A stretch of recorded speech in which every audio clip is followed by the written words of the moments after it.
station of Fox Sports. We are Baltimore. We are Ohio.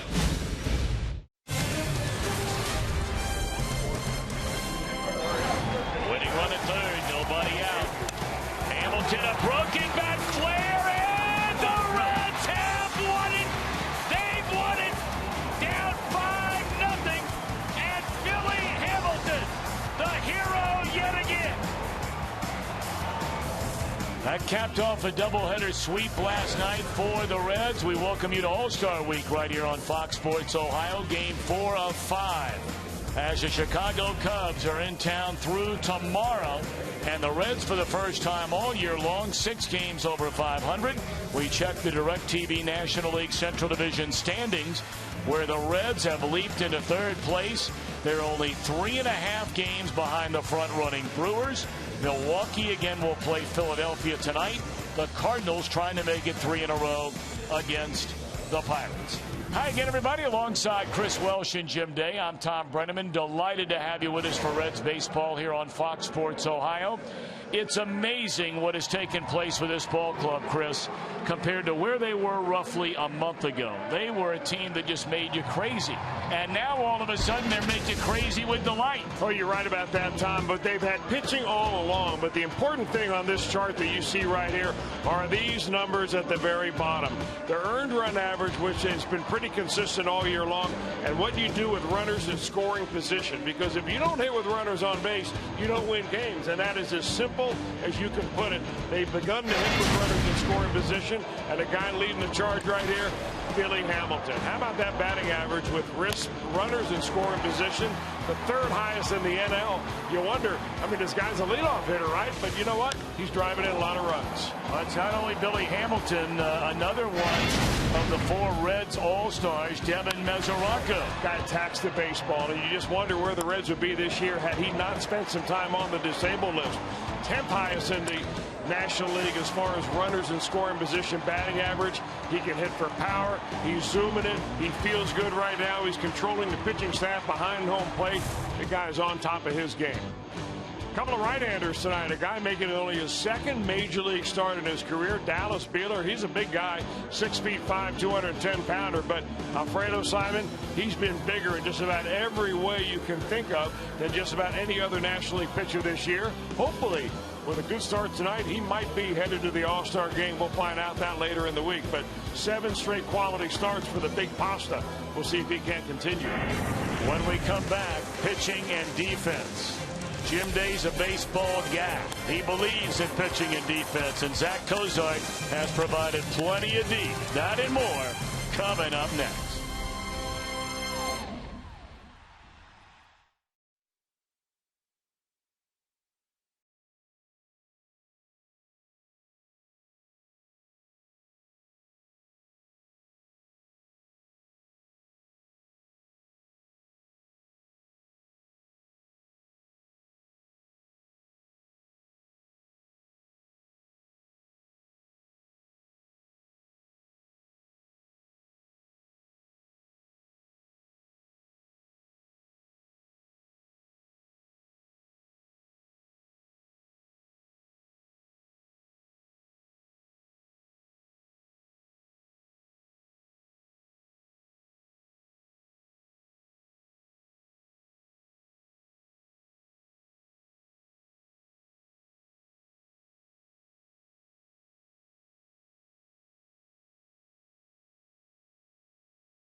Some night soon, some night very soon, I'm going to come down to the box and visit you boys. Ooh, that'll be a fun night for Doppler Tim. At the ball game tonight, it's going to be wonderful. Same thing tomorrow afternoon as well. Get down there if you're at home. First pitch, 80 and partly cloudy. Halfway home, 77, mostly clear. Headed for home, 72 and mostly clear. Maybe another walk-off against the Cubbies. Enjoy the game, won't you? On Fox Sports Ohio. Tim, thank you. Weather is beautiful right now. I'm Jim Day on the field. The Reds offense is kicked into gear and all throughout the lineup. Zach Cozart had a very, and I mean very slow start to the season at the plate. But of late, he's riding a 5-game hitting streak, 6 for 14 over that span, 429 clip, got a double in there. And his last 63 appearances, beginning on April 27th, batting average up to 270, and since late May, made only one error. How about the play he made last night? Getting it done at the plate and always picking it at shortstop. Alfredo Simon goes for number 12. Can the big pasta get it? Tom and Chris are next on Fox Sports Ohio.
Cincinnati on a picture-perfect summer night. Very little humidity, perfect temperatures, and we're ready to go. Chris Coughlin digging in against Alfredo Simon. And a first pitch in there, a fastball, strike one, and we're underway. Reds have won the first 3 games of this series. Alfredo gunning for win number 12. That would be a National League best. You wonder if Alfredo Simon has even more motivation than ever before. I mean, he's had motivation all year long to stay in the starting rotation. It was against the odds that he would do that. But the injury to Tony Cingrani, the fact that he would outpitch Cingrani, just about everybody else in the league almost every 5 days. Line drive, and look who's down at first. Pena, and Alfredo, the big fella, wins a race to the bag. What's the wingspan on that dude? That was nicely done on both ends. Boy, you're not kidding. A shot by Coughlin. He's been hitting the ball hard ever since he stepped into town. And Alfredo went way out there with his glove to pick this throw off. And nicely done defense.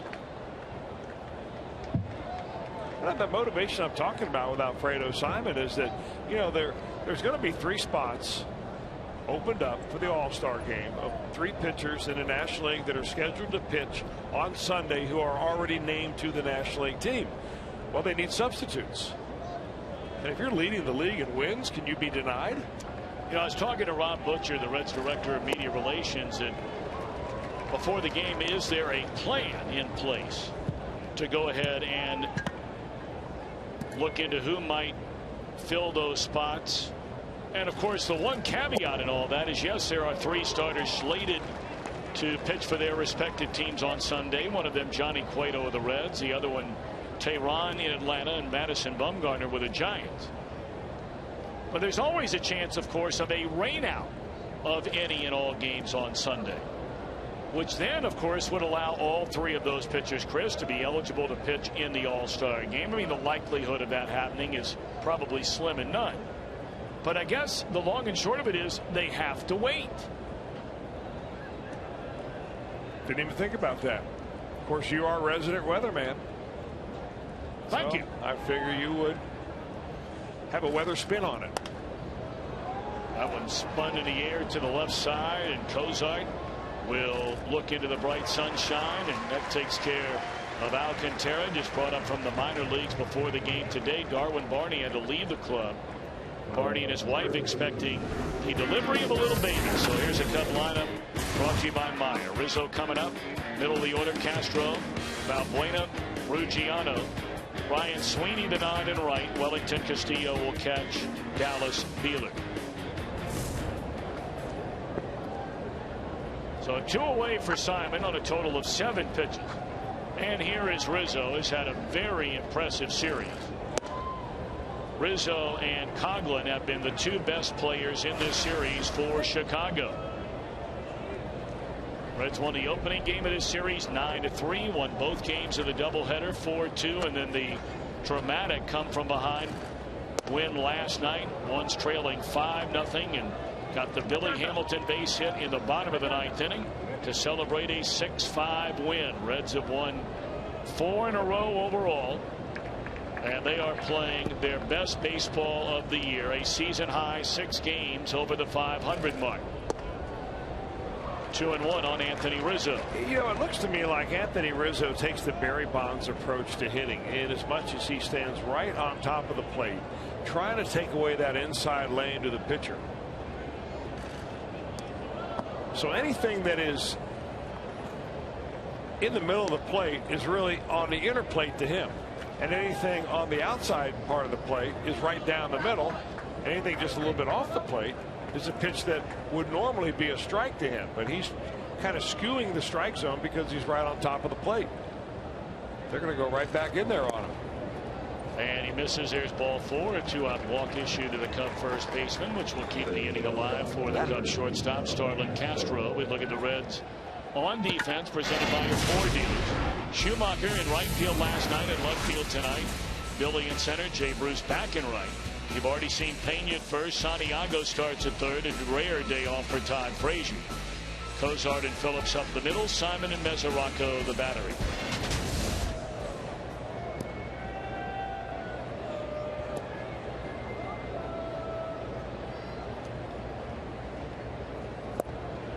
Oh, 0-1 to the shortstop, Starlin Castro. He's on his way to the All-Star game.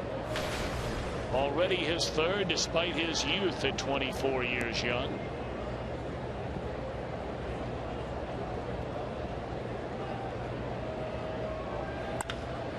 And that one into left field, a base hit. So 2-out noise for the Cubs here in the opening inning. A walk to Rizzo, a single by Castro, and Valbuena coming up. This young man can just hit.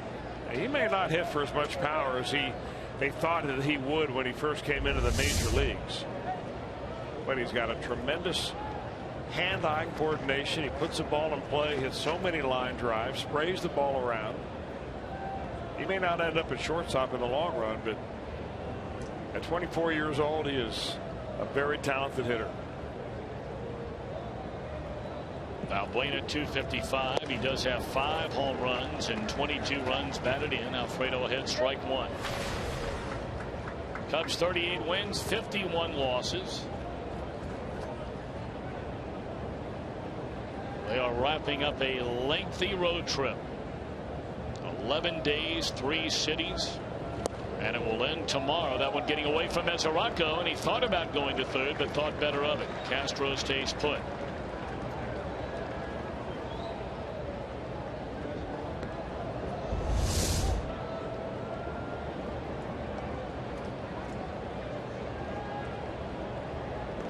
Mesoraco charged with a pass ball.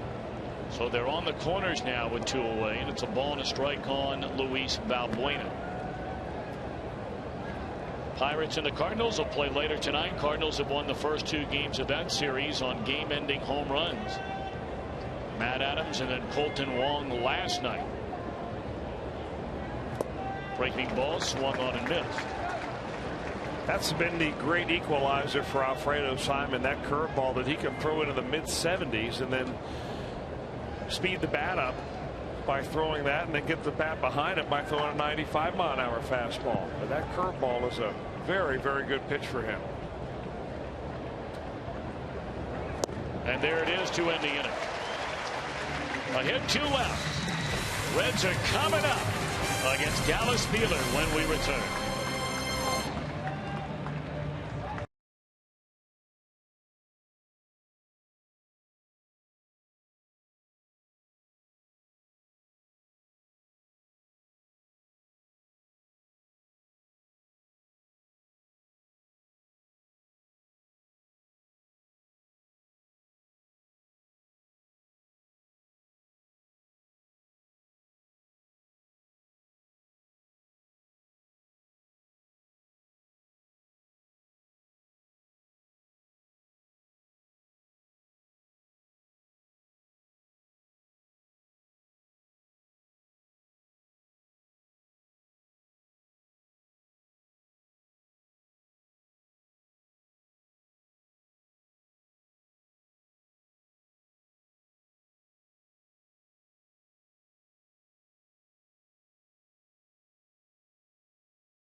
Reds baseball on Fox Sports Ohio, brought to you by your local Ford dealer. Ford, go further.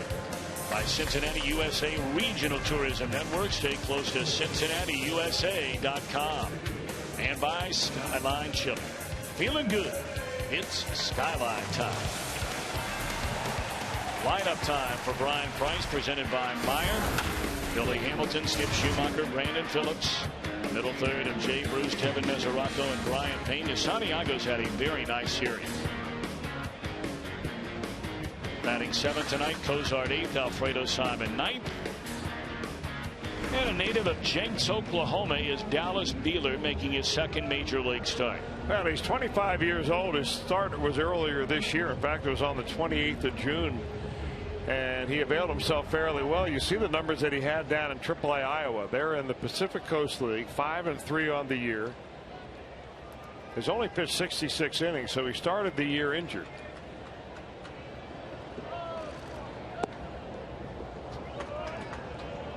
Not an overpowering pitcher. He's going to rely on a lot of off-speed pitches, a slurvy type of a slider, change-up, fastball right around the 90-91 mark. Well, he's modeled everything, and of course his looks, he can't control much of that, but he even looks like Roy Halladay with the red hair and the red beard. But you notice his windup, it is identical to the former Cy Young Award winner. So many great years in Toronto, and then of course later with the Philadelphia Phillies. Well, the problem with modeling your delivery right after Roy Halladay is that he was essentially a freak of nature. With his body and his control of his body and the strength that he was able to amass over the years. And part of that delivery is kind of unorthodox in as much as you dip your front shoulder And if you dip your front shoulder as you're coming through, instead of reaching back for it, you kind of dip it, and you don't get as much power on the ball as you normally would. They fell behind Hamilton 3-0, and on a 3-1 pitch, Billy lifts a fly ball to Ruggiano, so that takes care of him to begin the bottom of the first inning. The Cubs defensively, presented by your Ford dealer. Ruggiano will be flanked by Coughlin and Ryan Sweeney. Talked about Alcantara, brought up from the minor leagues to replace Darwin Barney, who's on paternity leave. And Wellington Castillo will hang the signs for Beeler.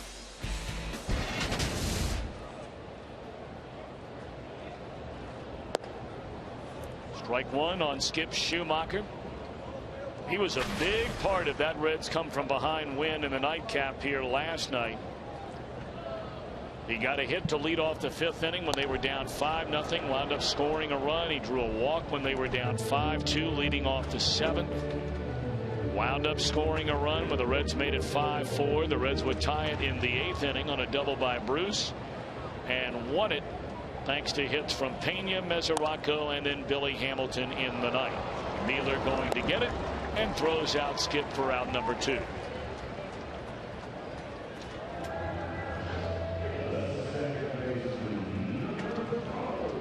Beeler has had his share of injuries going all the way back to his college days at Oral Roberts. His senior year, he underwent Tommy John surgery. The Cubs drafted him anyway in the 41st round. Came back the following year to pitch in nearly a dozen games. And then last year, he only pitched 9 games. He injured a finger very early in the season, and they shut him down.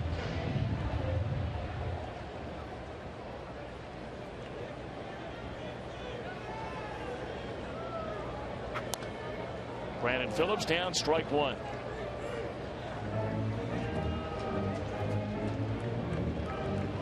Brandon had that base hit leading off the eighth inning and scored all the way from first base on the double down the left field line by Jay Bruce, which tied the game.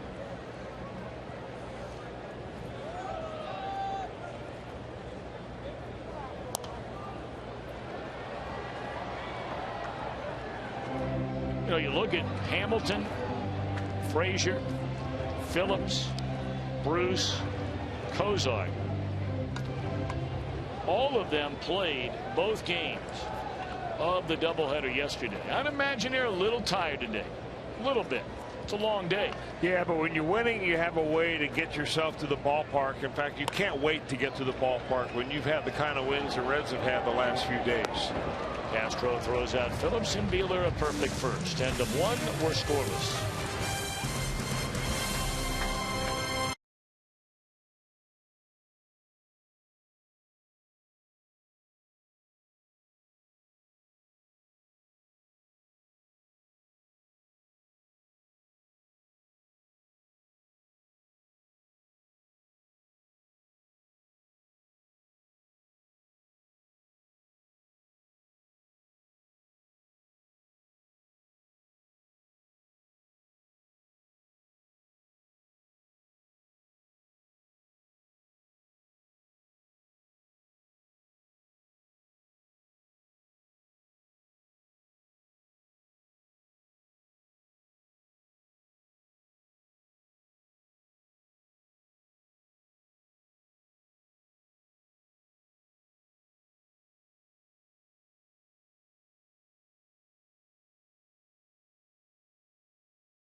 Out by the Power Stacks tonight. Dave Thompson from Sadieville, Kentucky. will win the beautiful new Tundra. You can register for your chance to win in an upcoming game. Just stop by your Cincinnati and or Northern Kentucky Toyota dealer. No score. Cubs come to bat against Alfredo Simon in the second inning. And quickly behind a strike is center fielder Justin Ruggiano. .294 batter with 4 home runs and 17 runs batted in is Ruggiano. Incredible when you look at what Alfredo Simon has done this year. It was one day prior to opening day in 2012 when the Reds scooped up Alfredo Simon after Baltimore turned him loose. Many of you may remember that Todd Frazier was the one who wound up on the short end of that stick because he was sent after making the major league club in spring training. When they picked up Simon, it was Frazier they sent back down to the minor leagues. Alfredo that year pitching exclusively out of the bullpen, a 2.6 ERA in 36 games. Stronger than ever last year, won 6 games, appearing in 63 with an ERA at 2.8. He had only made 19 starts in his major league career, and the ERA was well over 5 in those starts. And yet here he is this year after beginning spring training due to the Latos injury, working as a starter, and pitched well enough that when the Reds had to make a move, it was Tony Cingrani they sent back to the minor leagues, not Alfredo Simon. And tonight he is looking for his 12th win against 3 losses with an ERA at 2.7. It's been an incredible ride, and the only thing that could cap it all off, at least to this point in the year, would be a trip to the All-Star game. He shares the league in wins with Adam Wainwright and Zach Greinke.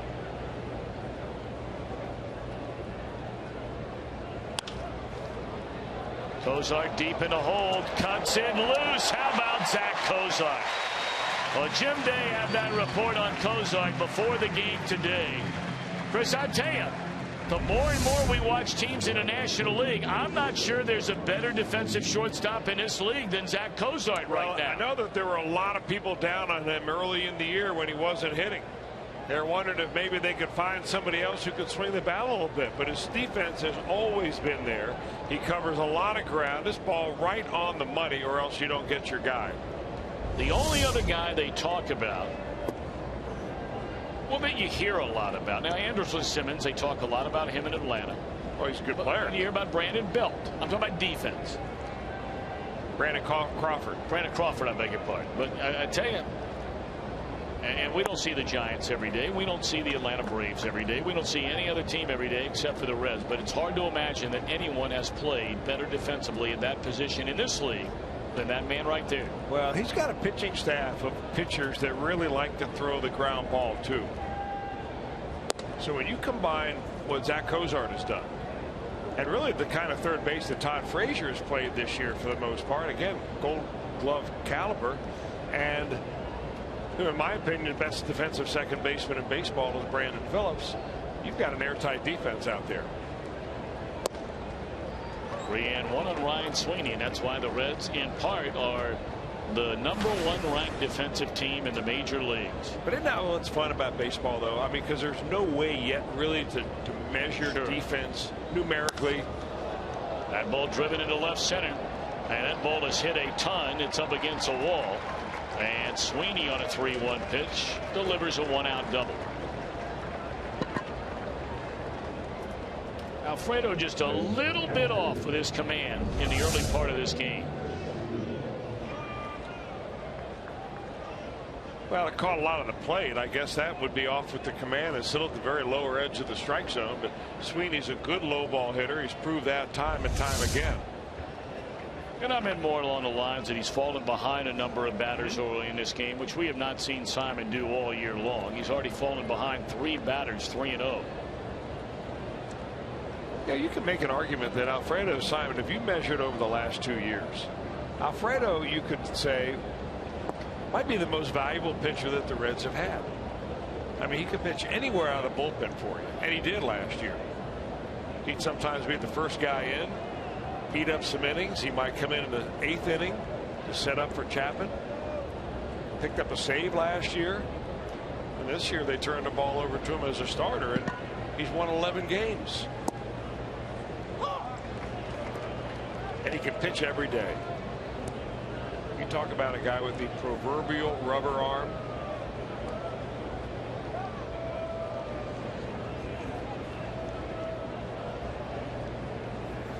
One and one on the catcher, number 8 batter Wellington Castillo, and a breaking ball looked like he went around. They appeal. No, says the first base umpire Mike Muchlinski. Mark Wegner works behind the plate tonight.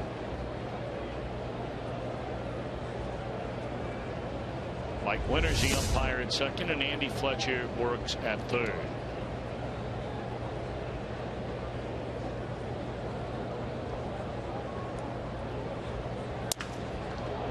Broken bat into shallow center field. That'll be a base hit. They're going to hold the runner at third. And with a pitcher coming up, they decide not to test the arm of Billy Hamilton. So they're on the corners, still only one out. News gets around fast in this league, especially when it comes to third base coaches doing their video homework. And they've seen enough of Billy Hamilton's arm, not only from a strength standpoint, but from an accuracy spot, that why take a chance right here, even with the pitcher coming up.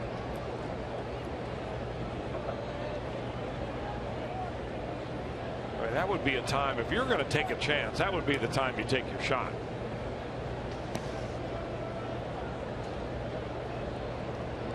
No score in the game. The Cubs are threatening for a second consecutive inning. And he shows bunt. And runner from third, Sweeney, came charging initially down the line. Ball one. Well, he'll only go down that line as far as that third baseman will go. So if Santiago thinks that there's going to be a bunt and he comes charging, that third base runner will stay right with him.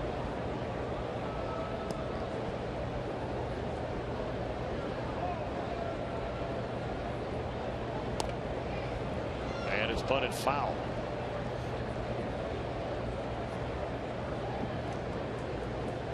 Of course, you have a lot of inexperience for the Reds at first base, regardless these days of who's playing there, including Todd Frazier. He's played a lot more than everybody else. But with Castillo, a catcher does not run well, the runner at first base. If he bunts it hard enough at somebody, you have a shot at a double play.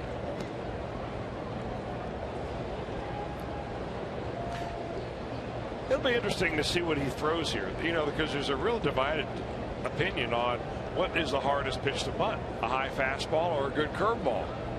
Squeeze play. Nope, I thought he was coming hard that time.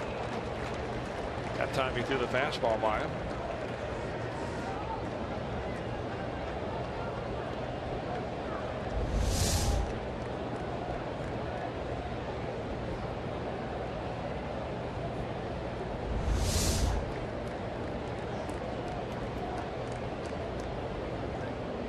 Count of 1 ball and 2 strikes. Runners on the corners with 1 out.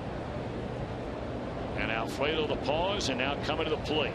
Swing and a miss, strike 3 for the second out of the inning.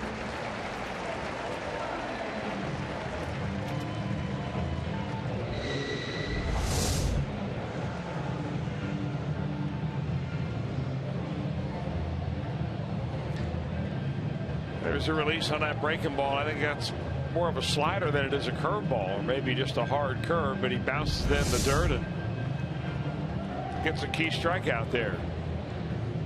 Well, now the man who has been the toughest out in this Cub lineup during this series, Chris Coghlan, will bat with 2 away and runners at first and third. Coghlan bounced out on a smash, a diving play by the first baseman Pena, leading off the game.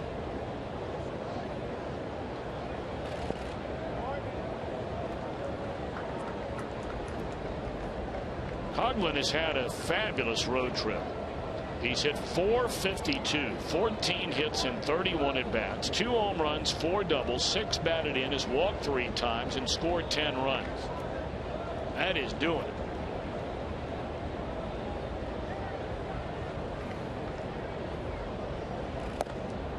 2-0.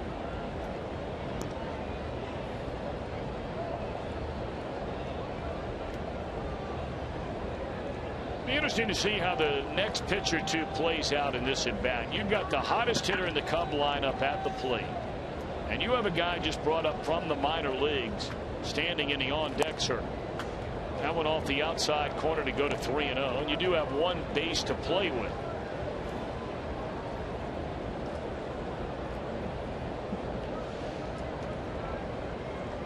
Maybe told you a little something right there when he came back on a 3-2 breaking ball, trying to work it on the outside corner, coming in this time, and there's a strike.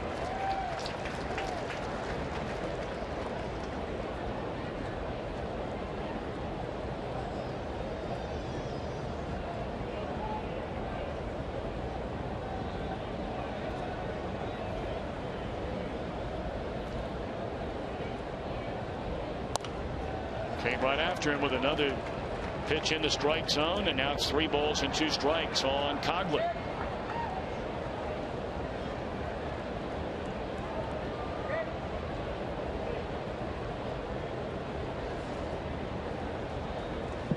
Alfredo set to make the 27th pitch of this inning. Cubs had a 1-out double by Sweeney. He's a runner at third. They held him up at third on a broken bat single to center by Castillo after the strikeout of the pitcher Beeler. The count has gone full on the Cub left fielder Coghlan, and here it comes. Fouled away on a fastball.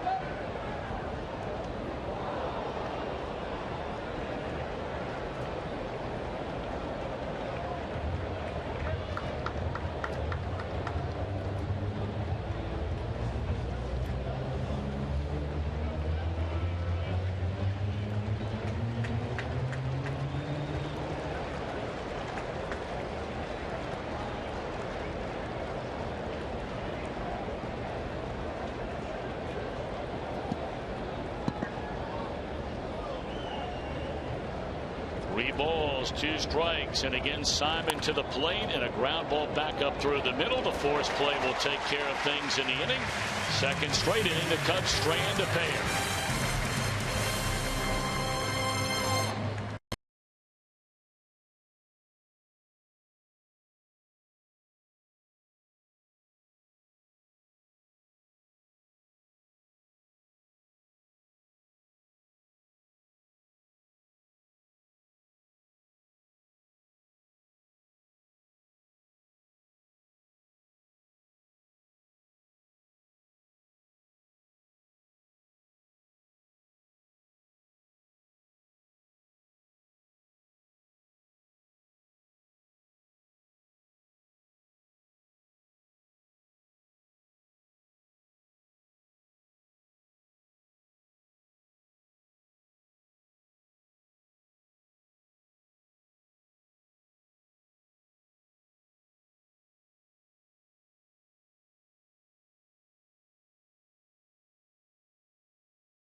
Lawyers for serious injuries.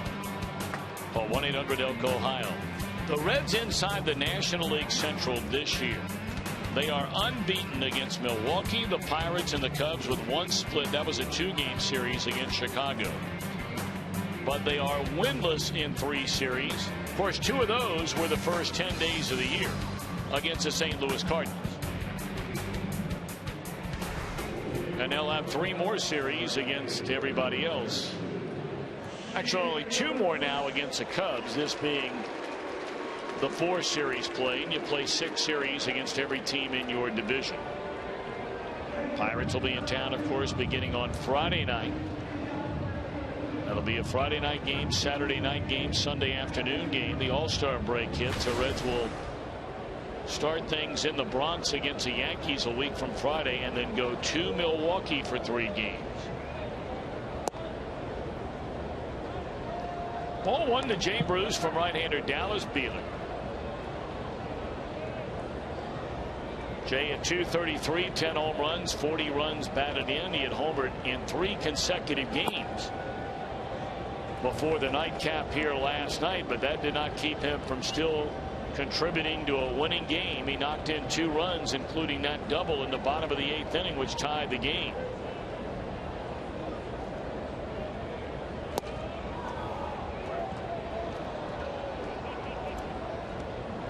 Time for our IGS Bringing the Energy, the series stars.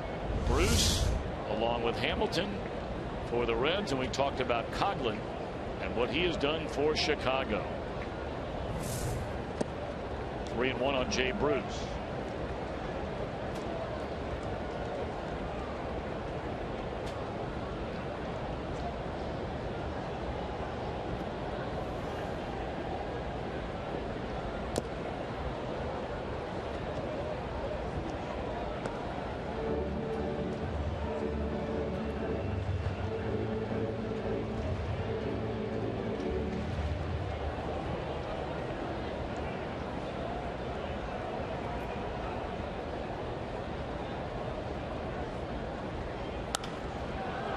In the air, short left field. That'll be an easy play for Coghlan. And Beeler comes all the way back from behind 3-1 to retire Jay Bruce.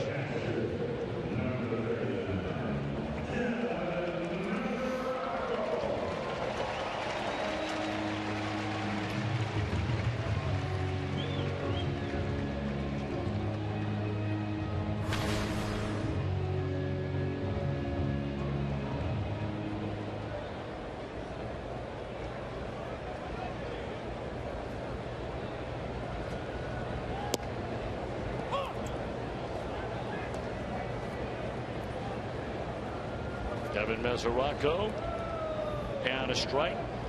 15 home runs, 43 batted in for Mesoraco. He came on as a pinch hitter in the game last night with the bases loaded in the 7th inning. And the Reds were down 5-2. He wound up bouncing into a double play. But then in that 9th inning, after a leadoff single by Pena, Mesoraco's single to advance a winning run turned out to be to third. That's a nice play by Alcantara. And Alcantara throws out Mesoraco for the 2nd out of the inning. He gets jammed right here, and that bat just slices right down the middle. The big head of it goes into the left part of the infield, but the Cubs second baseman, who has just recently been converted from shortstop to second base to make room for some other prospects. He's also played a little center field. They showed really quick hands there. Did Alcantara.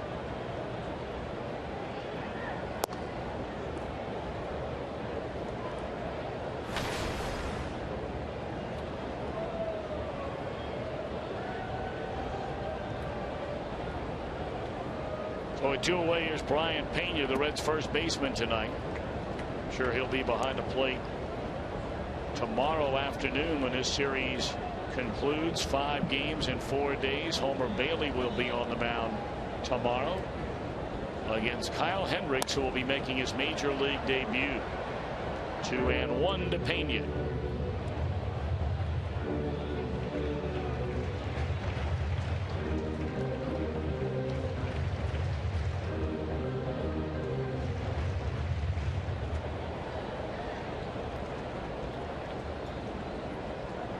Two and 1 to Bryan, a .260 batter, 3 home runs and 15 batted in. He hit that little hop fly down the left field line, leading off as a pinch hitter in the bottom of the 9th inning. It seemed to be in the air for a long time. Balbuena, the third baseman, was just brought into the game. He went out. Castro went out. Coghlan, the left fielder, came in and it dropped right in amongst them. 3-2 on Pena. Ball game turned on that play. Here's that swing. See, it's got a lot of air under it. Well, that's a shortstop's ball all the way because he's got a better angle on it. It looks like at the very last moment, the third baseman peeled off. Castro did not make an attempt to get the ball out of the air, and that really what turned the game in favor of the Reds. Our AT&T call to action. It's time for you to tweet your photo using hashtag #OhioFanPhoto. Perhaps we'll show it during an upcoming broadcast. It's brought to you by AT&T. Boy, look at that picture right there. Beautiful night. Big crowd. Scoreless game. We're in the bottom of the second inning, and here's Ramon Santiago. He's put up a couple of hits in each of his last couple of starts. And that batting average, which has been in the very, very low 100s, has crept up to 231. 4 hits and 6 at bats, an RBI, a double, and a pair of runs scored in this series.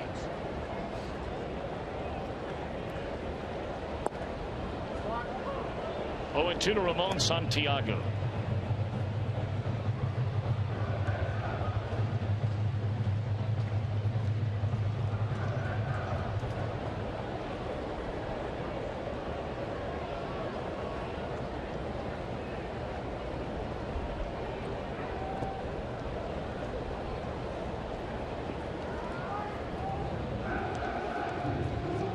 Matchup in the Pirates and the Cardinals tonight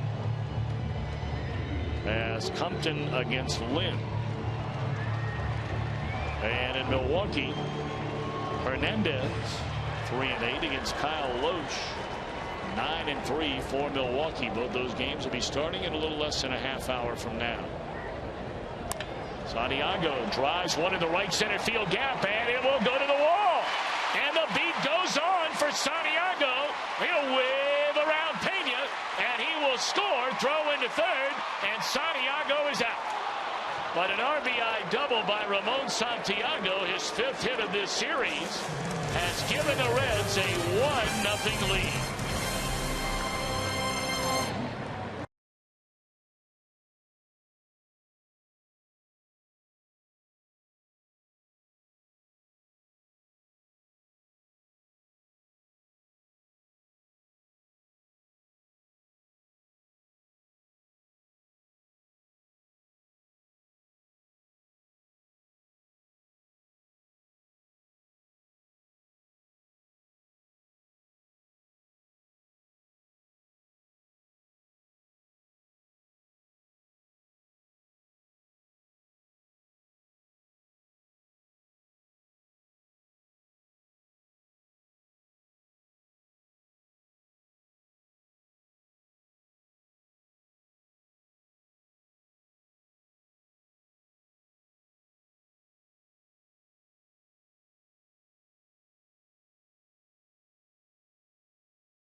You can chat about the Reds with Hall of Fame writer Hal McCoy on our Game Day Live page. We'll have all the latest NBA free agency scoop with Sam Amico's weekly chat. And could the Bearcats take on Alabama here in Cincinnati? Talking about football. See what Tommy Tuberville had to say about that. It's all brought to you by 1-800-SAFE-AUTO. Drive safe, spend less. How about Ramon Santiago? 5 hits in this series. A double there to put the Reds in front. 2, 3, and 4 for the Cubbies here in the 3rd inning.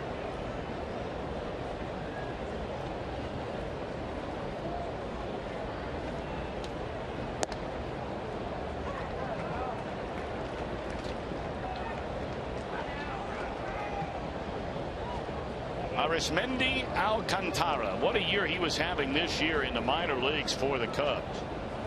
Tonight making his major league debut. He's 22 years old. Was hitting .307, 25 doubles, 11 triples, 10 home runs. Had knocked in 41 while stealing 21 bases. That's in 89 games. It's his first year at AAA. Well, the amazing thing about that time, I mean, you can rattle off the numbers, and unless you put it in perspective, you don't realize that he is one of 2 minor leaguers that have double digits in all those things you just mentioned. Doubles, triples, home runs, stolen bases. Only 2 players in the entire minor leagues have done that.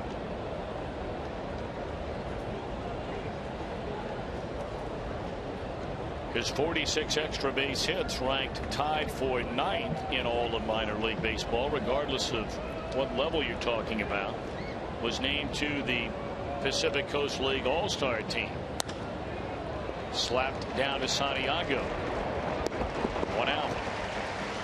Guy gets up the line. You better get rid of it in a hurry based on watching him run right there. 21 bags, only 3 times thrown out.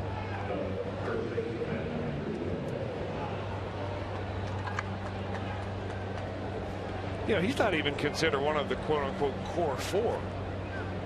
I mean, the Cubs have been talking up, at least the media around the Cubs have been talking up their prospects, some of whom are still down in lower minor leagues. But you know, they should have a lot of prospects given the fact that they traded away some pretty good players over the last few years.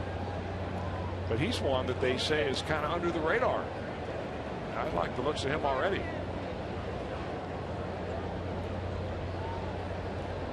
And until they just brought up Chris Bryant from AA to AAA, Chris, he is by far the most advanced as far as up the food chain is Alcantara. You mentioned so many of these other guys are talking up.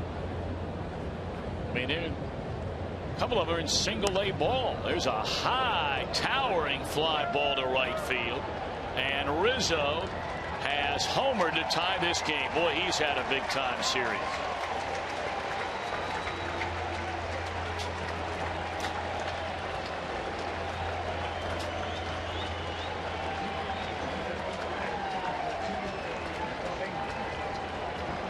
Well, he hit a pitch after he had a hitter's count. He went to 2-0. Let's take a look at the entire bat pitch by pitch brought to you by Mazda. Coming right inside, but just off the plate with a little two-seamer, a little breaking ball, and then coming right back inside. And boy, you've got to bury that ball in on him. Because if you don't, power to burn. Well, we've already seen in this series from Rizzo, he has power to all fields. Seen him hit a ball in the seats into left center field. He hit a home run to left center field against the Reds earlier this year at Wrigley. There's a tapper by Castro to his counterpart, and that's out number 2. Rizzo stands right up on top of that dish, and he almost challenges you to throw the ball inside, saying you can't get it in on me.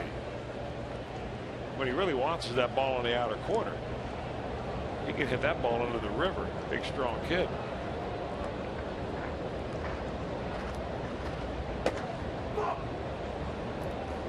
Well, now Valbuena, he struck out ending the first inning, stranding 2 runners. And again, Simon, you look at his command tonight. Normally he has been a strike throwing machine this year, only 26 walks in 110 innings. Nice play by Pena, and he'll take it himself, and that'll end the inning. But a game-tying home run off the bat of Anthony Rizzo sends us to the bottom of the 3rd, even at 1.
1946 Fenway Park. Rip Sewell threw that famous Ephus pitch. Threw it first to Ted Williams and got it by him, but you don't go to the well twice on Teddy. Ball game. Bottom of the 8th, he got that one. Second home run of the game. He went 4 for 4 that day. 5 runs driven in 1946. That was Ted Williams' first season back after serving as a Marine fighter pilot, World War II. And you want to talk about original Ephus pitch, guys. Rip Sewell used to basically just lob that ball very high in the air. It would be like 50 miles per hour in there. But couldn't get it past Teddy. Ball game twice. That's incredible watching the video of that pitch.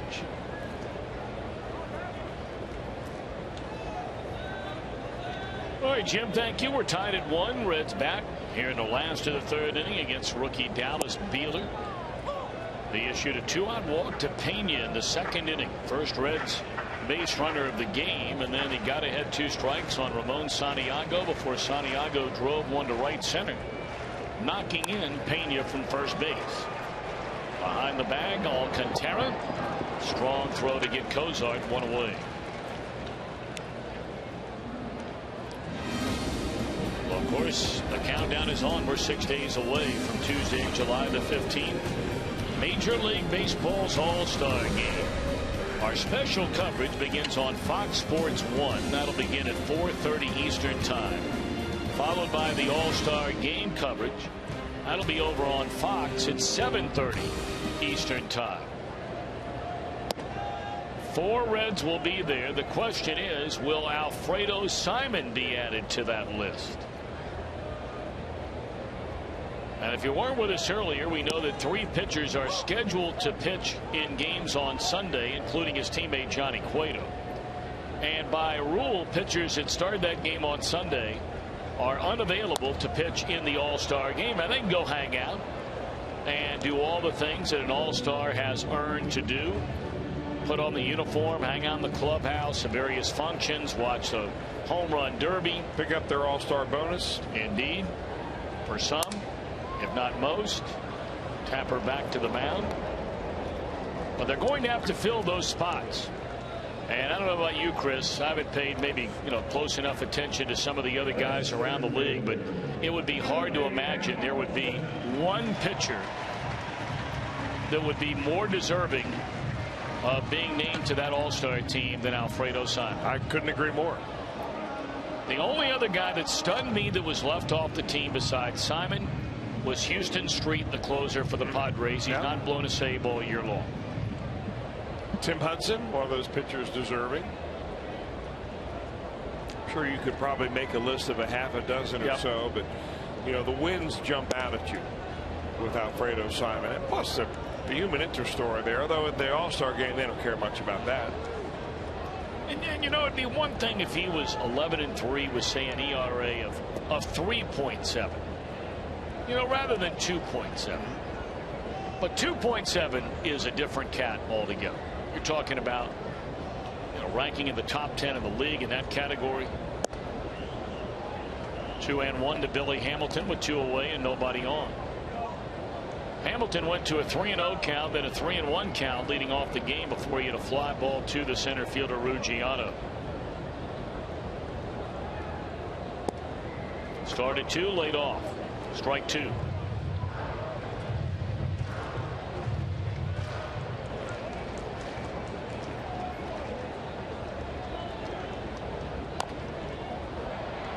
There's a dribbler foul. Of course, there was terrible news with the New York Yankees, where Tanaka was placed on the disabled list. Looks like his season could be over. So he'll be replaced for the American League All-Star team. And really bad news for our old buddy Bronson Arroyo, having never missed a start in his professional career, and he'll undergo Tommy John surgery on his pitching right elbow. Never on the disabled list until this year. We wish him a lot of luck, and that's a tough break for both Arroyo and the Arizona Diamondbacks, who have had their share of bad luck with injured pitchers this year.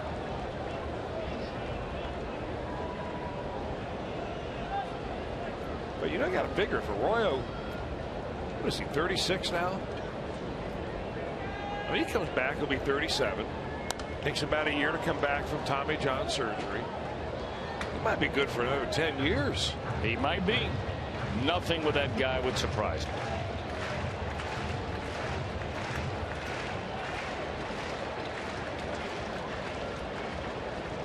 Three and two to Billy Hamilton.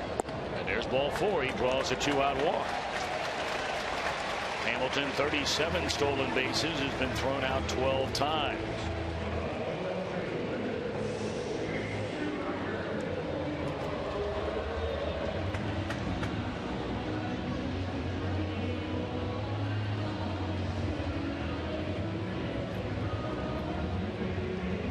Well, with 2 out and Billy Hamilton just reaching first base, there's no reason in the world why Skip Schumacher should be too anxious to swing at the first pitch. You ought to give Hamilton a shot to go to second if he has a desire to do so. I think he kind of danced off first base that time just so he would draw a throw. So you kind of get an upfront look at what Buehler's move is, although that was nowhere near the A move.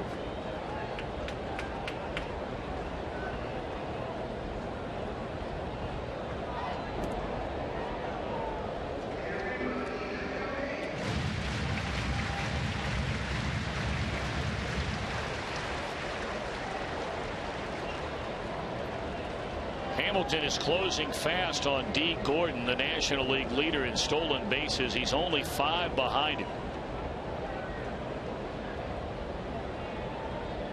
Stretches that lead a little bit further, and Schumacher says timeout. And he's almost daring Dallas Buehler to throw to first base.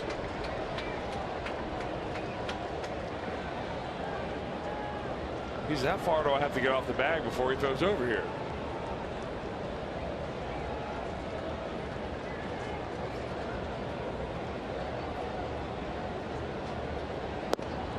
Ball one up and away.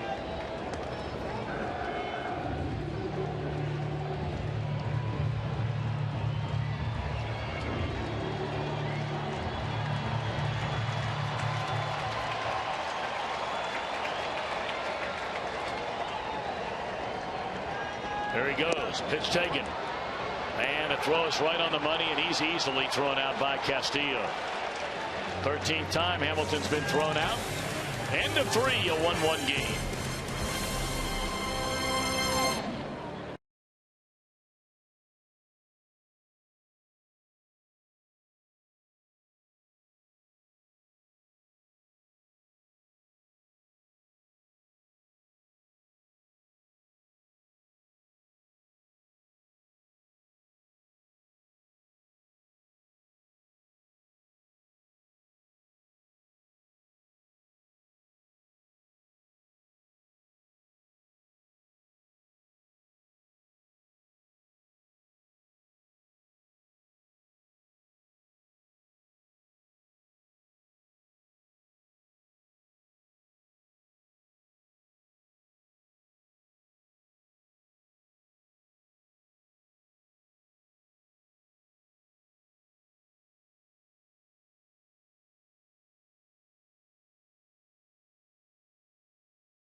To get in this month of July, your group on board the Fan Express. If you'd like more information, please call the Reds Group sales at 513-765-7600. Reds and the Cubs have played 3 innings in game 4 of this 5-game series, and it's a 1-1 contest. We're starting to target the And to the top of the third, about Simon just slightly off with what has been pinpoint control this entire year. And you look at his strike to ball ratio tonight. Normally he's right around 2-to-1 in most games. Tonight he's thrown, coming into this inning, 34 strikes against 25 balls. He's fallen behind a number of hitters, but that's the kind of thing that can come back in a hurry. 1 ball and 1 strike.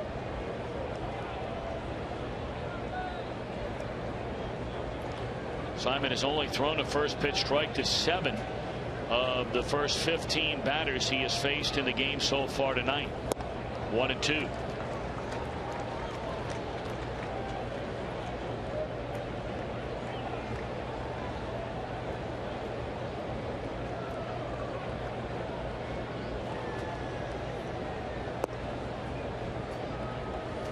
Ruggiano to be followed by Ryan Sweeney and then Wellington Castillo. That's 6, 7, 8 in the Cubs batting order.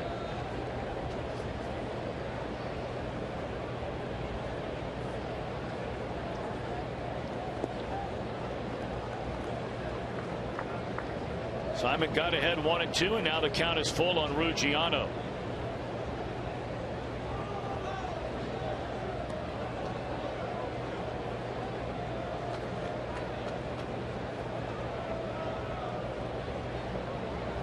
Struck him out, came right back with 94.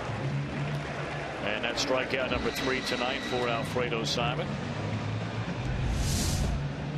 Well, Alfredo really keeping the ball down. You know, he's one of these guys that throws that fastball at 94, but it still has a lot of movement on it.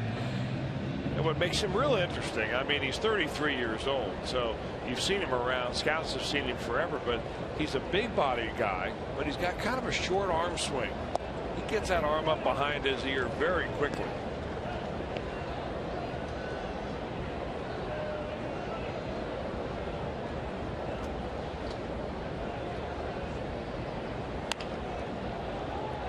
Weekly pulled on the ground to Pena. That's out number 2 as Sweeney is taken care of. A reminder coming up later on, as usual, of our Miller Time Moment, brought to you by Miller Lite. Miller Time Moments have been mighty good here the last number of games. In fact, during this entire homestand, the Reds have won every one of them, except for the 1-0 shutout on Saturday against Milwaukee. 5-1. With, including tonight, 5 to go.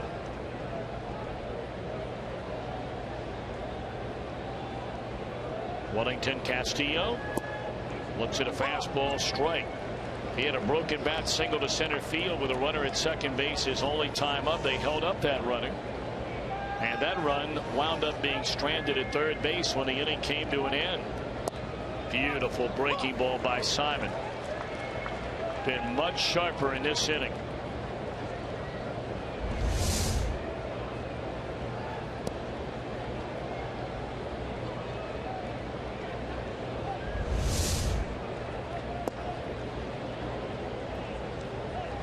You know, Alfredo really starts to feel good when he starts inventing pitches, and he kind of did that a little bit right there with that dropping of his arm, throwing a little sidearm slider.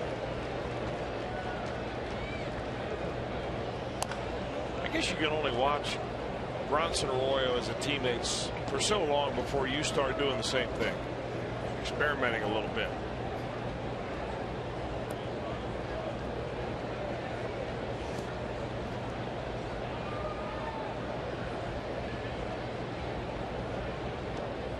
One and 2 on Wellington Castillo, and there's that slow breaking ball again, which will end the inning. First perfect inning for Simon, with a couple of strikeouts. We're tied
JTM Food Group. Let's create great dishes together.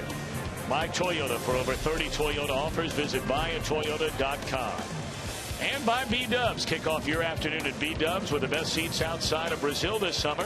Buffalo Wild Wings, Wings Beer Sports. Imagine that picture you're looking at right now.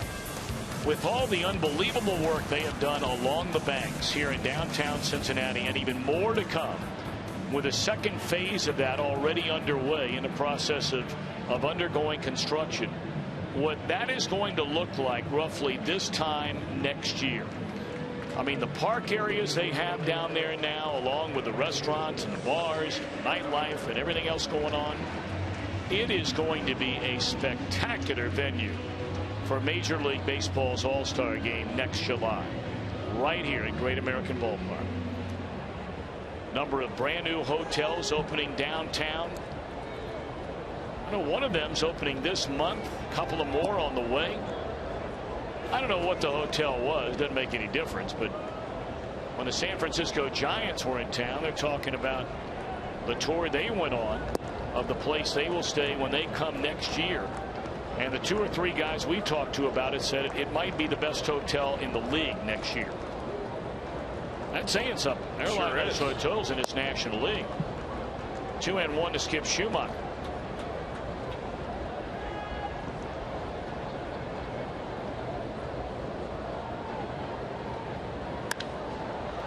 In the air, right center field.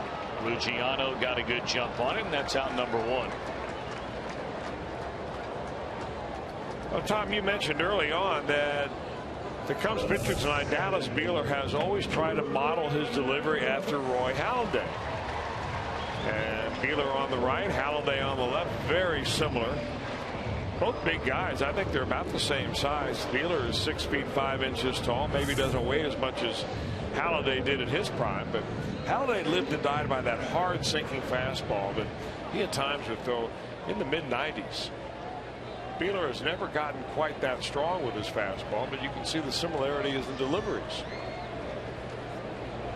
You know, another guy that pitches in that same style is the Pirates starter Charlie Morton. Now Morton really does throw a heavy sinking fastball.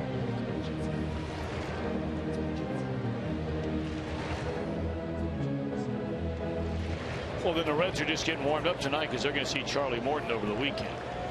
He will pitch on the game here Saturday night against Mike Leake.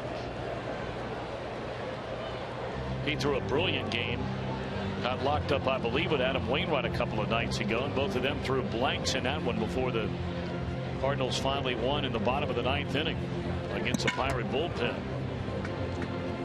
Yeah, I know. Look at Jake. He's trying to get on. Don't get me on. Yeah, JT's gonna get me on. So off the inside corner to Brandon Phillips. 1 ball and 2 strikes. Brandon bounced out to the shortstop, Starlin Castro, his first time up. A 1-1 game in the bottom of the 4th inning. And that one will get through the hole in the left field. A 1-out single for Brandon Phillips. Second Reds hit against Beeler tonight. The other was the RBI double by Ramon Santiago in the 2nd inning.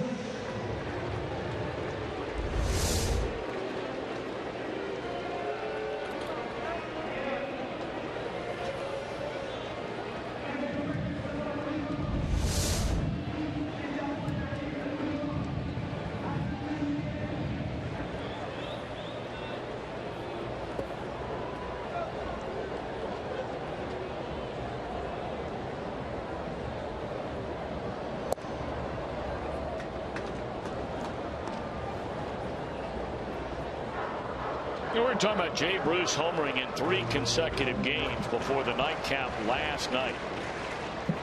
Jay Bruce has already done that now 8 times in his major league career, where he has homered in 3 consecutive games. That's since he entered the league in 2008. Only 3 other active players have had at least 8 streaks of 3 or more consecutive games with a home run over that span. The others, Adrian Gonzalez, he has 10 of them.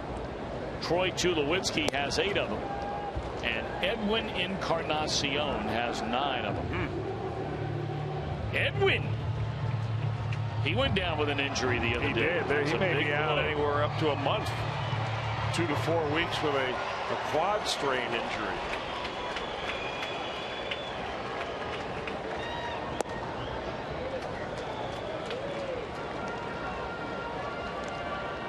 And the Blue Jays are reeling right now. I mean, they were sitting atop that division, hot as could be, until they came to Cincinnati, where they got beat 2 out of 3 games. It started when they played in New York, where they were beaten in New York before 3 they in a came row. here.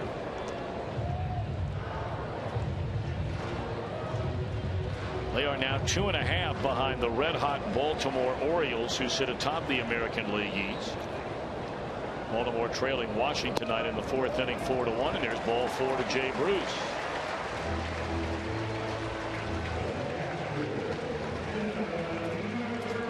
Third walk given up by Beeler.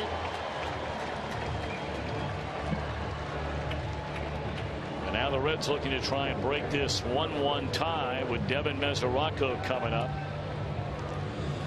He had a broken bat, little flare just beyond the pitcher's mound. And Alcantara came in and made a really nice play to throw him out.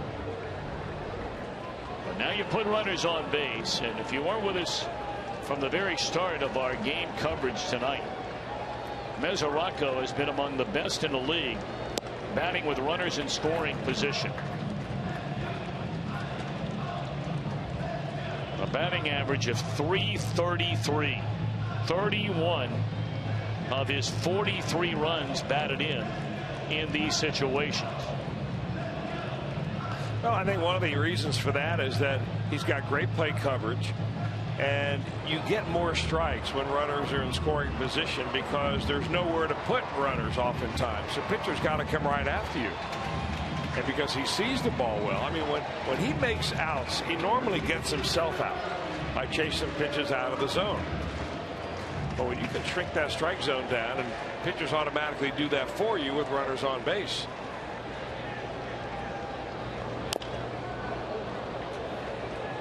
Well, he attacked that pitch right there, didn't he? You brought it up the other night. When that ball is in that shrunken strike zone, I mean, he is looking to chop the ball in half.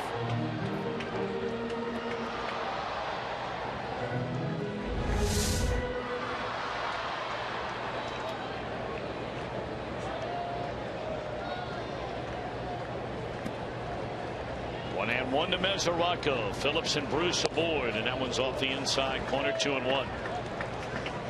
Philadelphia scored a run off Kyle Loesch in the top of the 1st inning.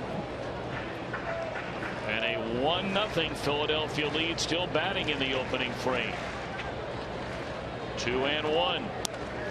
And that one dumped foul and out of play.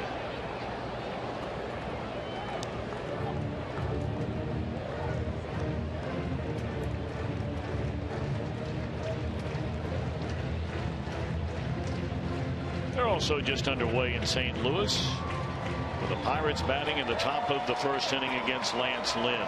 Well, the Cardinals are leaning hard on Lance Lynn right now. But with all the injuries they've had in that rotation.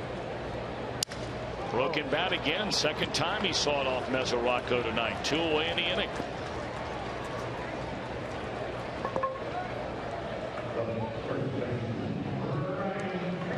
Pretty good pitch right there to a guy that normally handles an inside fastball. Dallas Beeler not afraid to come right in there.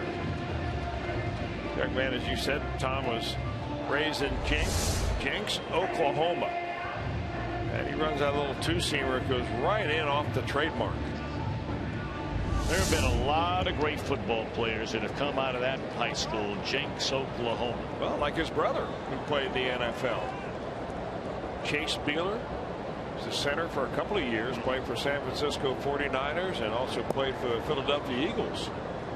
Now, did he play collegiately at the University of Oklahoma? He did indeed. Well, they've had some phenomenal players out of that town. Jenks, Oklahoma.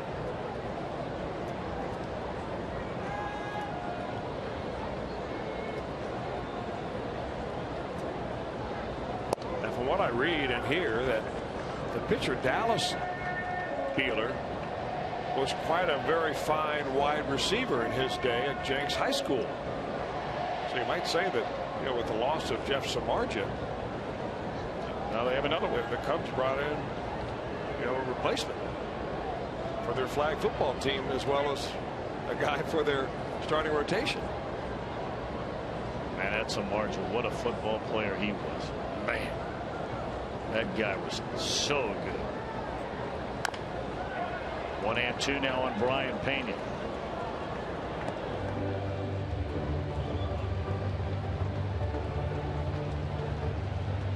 But I think it's probably safe to say, not probably, it is very safe to say that Mr. Samardzija made the right choice. Which was? To stay with baseball.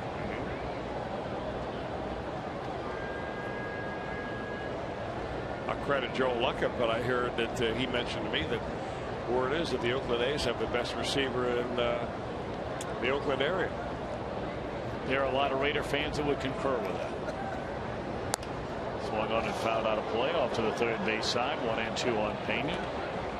That has been a very, very sore point of contention for a long time out with the Raiders.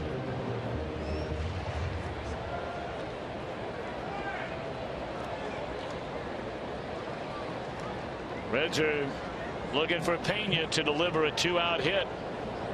And that's too low. 2 balls and 2 strikes. Pena walked and scored the only Reds run that came in the second inning on a double from the man who waits in the on-deck circle, Ramon Santiago. Jay Bruce a runner at first. Brandon Phillips at second. And once more a foul ball off to the third base side out of play.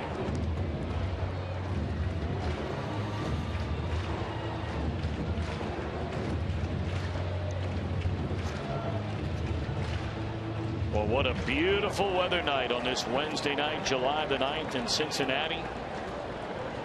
Big crowd on hand. And Pena another foul ball. When they throw him a heat, he fouls it off to the third base side. When they throw him the breaking stuff, he pulls it and dribbles it foul to the first base side. This will be the 8th pitch in this at bat. Dallas Beeler v. Brian Pena.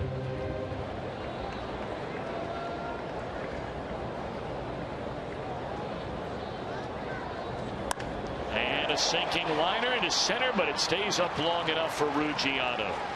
Reds strand 2. We go to the 5th in a 1-1 affair.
Cincinnati Reds. A 1-1 ball game. The Reds and the Cubbies in the 4th game of a very, very rare 5-game series. It's the first time since 1999 when the two teams played 5 times. Reds won 4 of the 5 at Wrigley Field. It's the first time this has happened in Cincinnati since 1963. That was at Crosley Field. The Cubs won 3 of the 5 in that series. It's the Reds' first 5-game series against any opponent since 2005 when the Astros were in town. 0-2 on Dallas Beeler. And that's a foul ball to hang around. He'll be followed by the leadoff man, left fielder Chris Coghlan. And then Alcantara.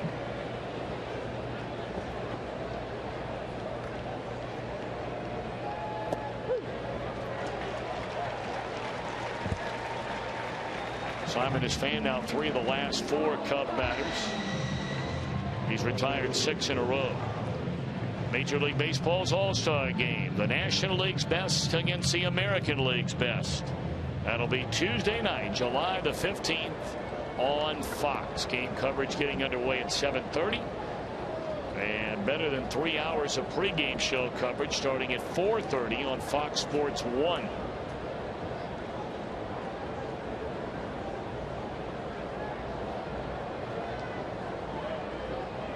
Now Coghlan.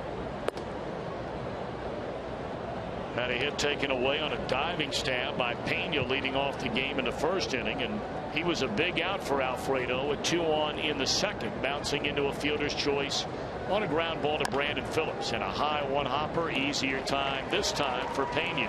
2 away. Well, Brian's been pretty busy down there really overall. He made that great stab to start the ball game off when Coghlan hit a screamer down and he snagged it. He's fielded 3 others, including that.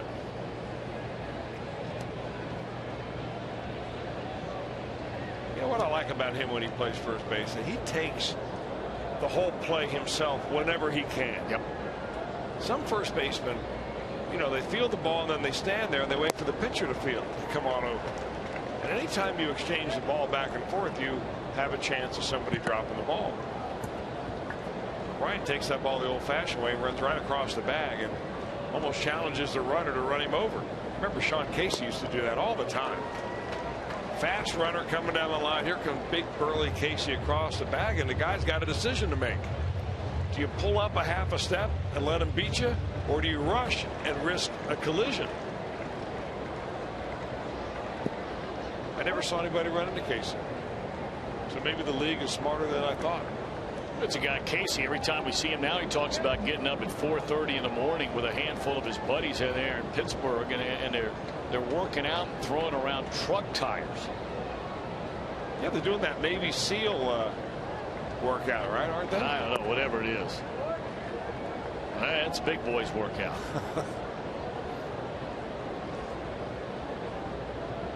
Casey is a strong human being. Yeah. Just a powerfully built young man.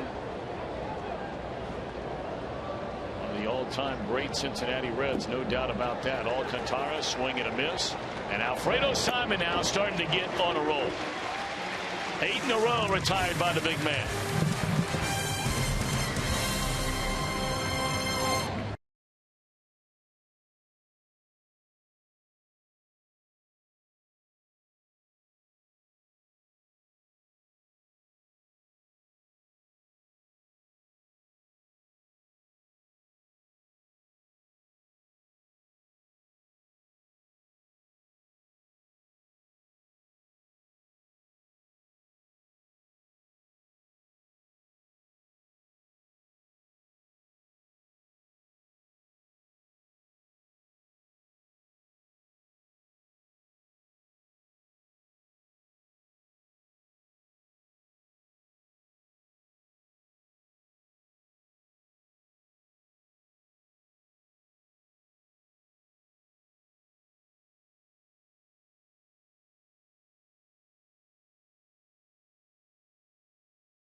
Birthday. The Reds Hall of Famer had 3 daughters walk out the official game ball today. Sue, Mary, and Cynthia, representing the Reds Hall of Famer who was inducted into the Reds Hall of Fame in 1965. And I'm Jim Day, up here with some descendants of Wally Post, including one that walked out one of those official balls. Sue Hoying, how you doing? I'm doing well, thank you, Jim. What is it like keeping Wally Post's memory alive? Because there are more than 100 members from his hometown of St. Henry here tonight.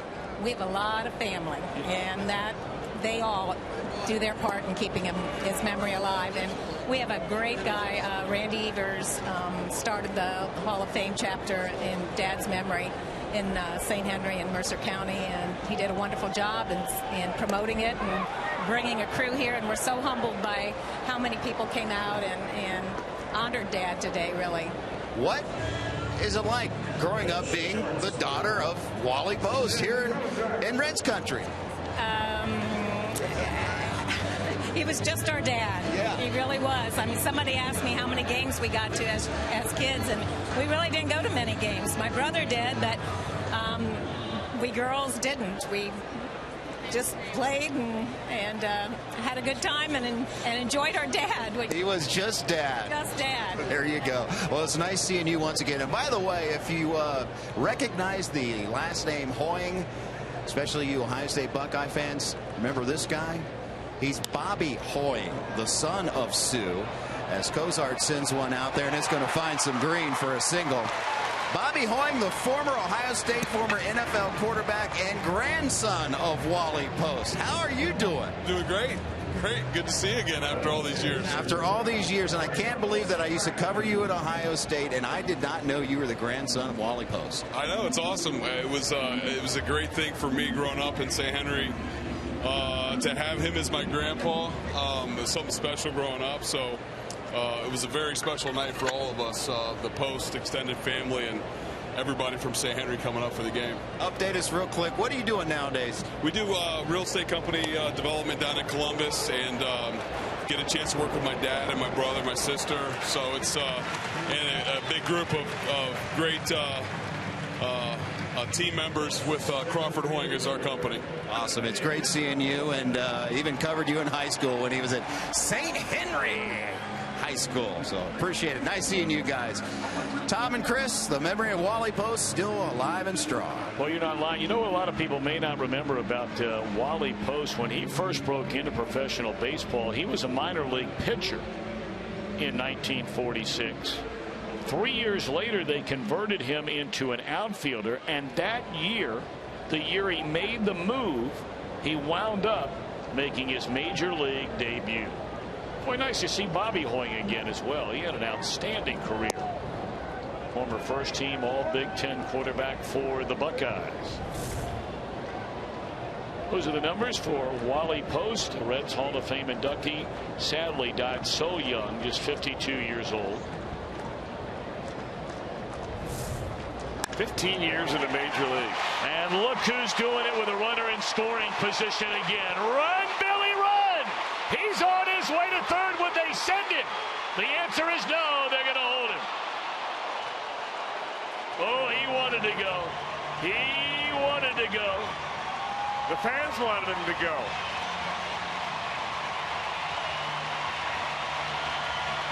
Third leading hitter in the National League with runners in scoring position. Gives the Reds a 2-1 lead. Ruggiano goes over to try to dive at that ball and kind of body block it, but the ball gets by him and goes all the way to the center field wall. Steve Smith sees that ball picked up by the first relay man. That's Alcantara, and he's got a good arm. So they didn't want to risk that. Ruggiano's been watching way too much World Cup.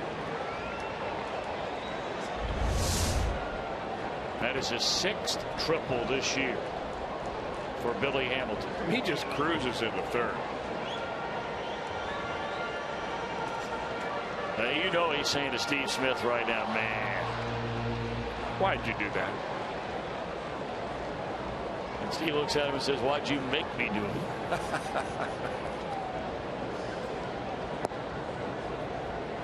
They're not going to boo Billy Hamilton. Oh, heck no. Look at Moody's. That's a Steve Smith's line should have been. Why you make me do it?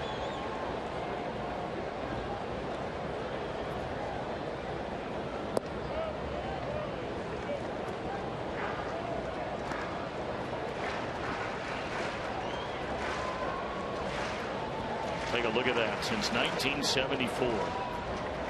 Pretty tall cotton, those names right there. A couple of native. Or I beg your pardon, that's Ken Griffey Sr., not Jr., along with Dave Parker. Ken Griffey Jr. and Sr. Sr. even more than Jr. May as well be a native Cincinnati. And ever since he came here from his home in Donora, Pennsylvania, he's always called Cincinnati home. Raised his kids here. Rain one on Schumacher. And there's ball 4 to give Brandon Phillips a chance to keep this inning alive. 4 walks by Beeler.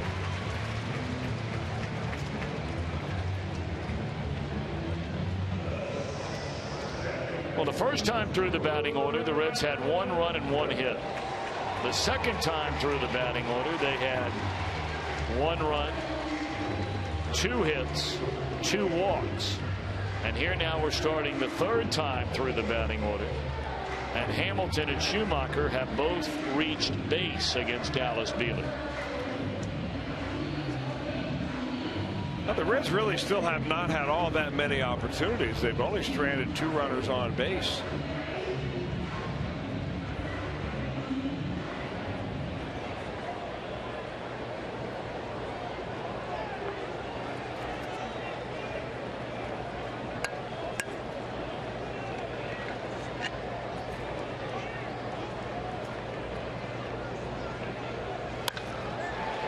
Get through into left field. An RBI single for Brandon Phillips. His second hit right through the left side, and that makes it 3-1 Reds here in the 5th inning. Identical to the place he hit the ball the very last time up in the 4th inning. Brandon using that 5.5 hole over there, and he picks up a run batted in the process. You know, we showed that number at the very beginning of the game, Tom, in our open, about how the Reds have really improved in their runners and scoring position batting average as a team since June the 1st. When that number gets over 300, you are getting the job done, because that's when you need to get your base hits.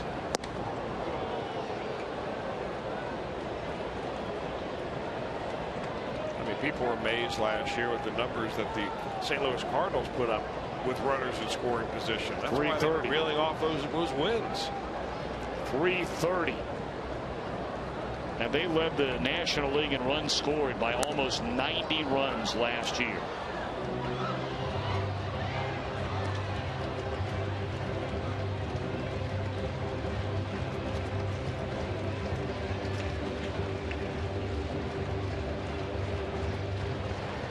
Well, now you have a chance, if you run into one here, to bust this thing wide open. 0-2 to Jay Bruce with 2 on and 2 out, 2 in.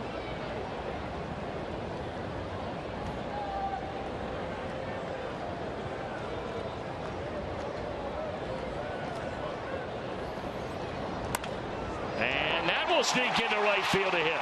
He'll wave around Schumacher. Throw goes into third. Brandon will get back to second. 3 hits with 2 men out, plating 3 runs and a 4-1 Reds lead.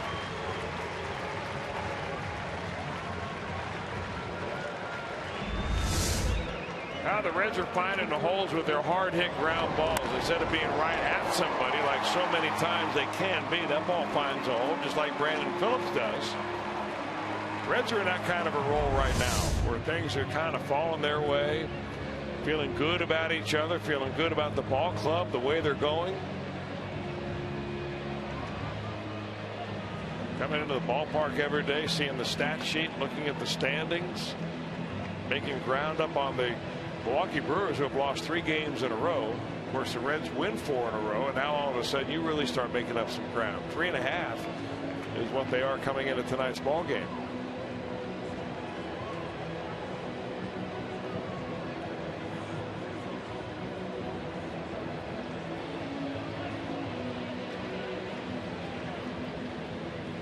first couple of months of the season, and we looked inside some of the numbers when we started our game coverage here tonight. Chris alluding to those numbers with runners in scoring position.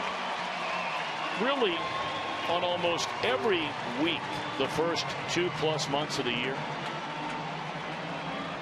you'd have a hard time finding where the Reds had 3 hits in a week with 2 outs to knock in a run. They have 3 of them in this inning. And looking for more from Devin Mesoraco. You know, in a way, I can see where some people say, well, you know, getting hit with a runner in scoring position is almost luck. I mean, because did Brandon Phillips direct that ball between third base and shortstop? Did Jay Bruce direct it just beyond the dive of that second baseman? No, he's up there trying to hit the ball hard. It's a foul ball.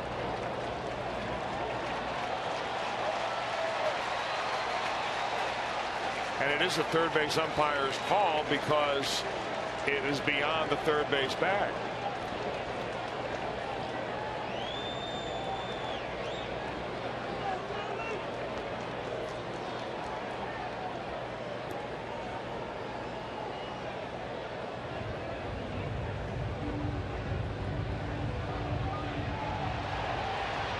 Well, you knew that was coming.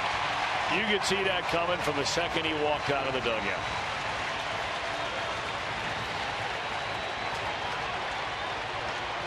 You don't see many of these anymore.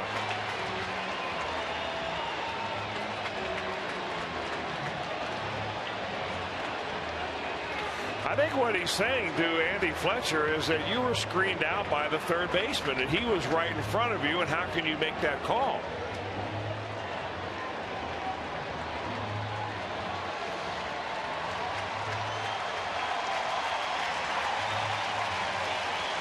You know, I think, Tom, that if you were the Cubs manager, that would be you every night. Every night.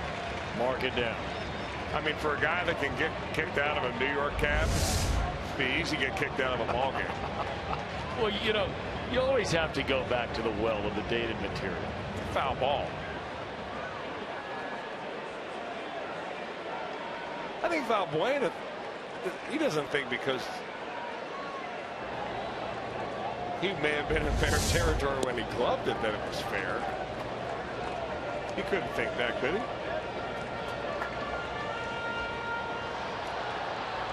I'm still stunned you would go back.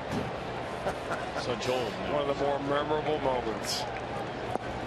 Hey, we're going back to New York pretty soon, right after the All-Star break. Yeah, but my kids will be with me, so there's no chance of getting it thrown out of the I hope and pray there's not.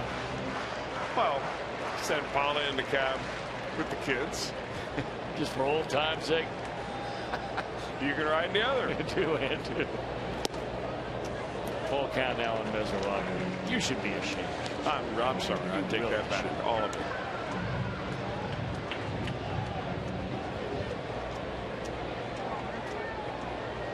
All right, runners will get started. 3-2 on Mesoraco. And this one hooked to the left side. Valbuena makes a good throw. That's a nice play by the Cub third baseman to end the inning. But a good fit for the Reds. 3 hits to drive in runs with 2 outs and a 4-1 lead.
second inning on a 2-out 2-strike double to right center field by Ramon Santiago, plating Brian Pena.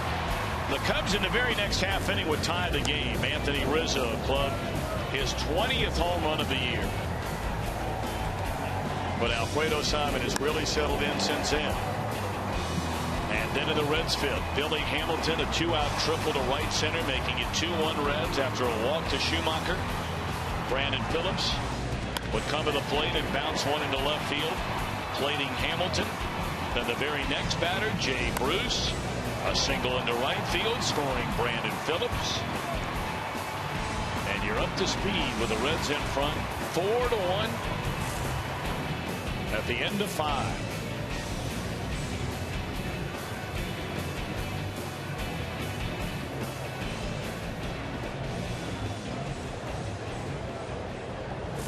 Alfredo Simon has retired 8 in a row since giving up that home run to Rizzo back in the 3rd inning. He struck out 3 of the 8. Make that 4 of the 8.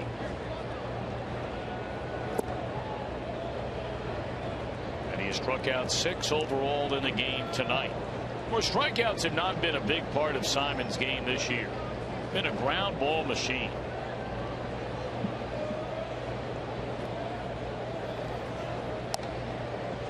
2-1 on Anthony Rizzo.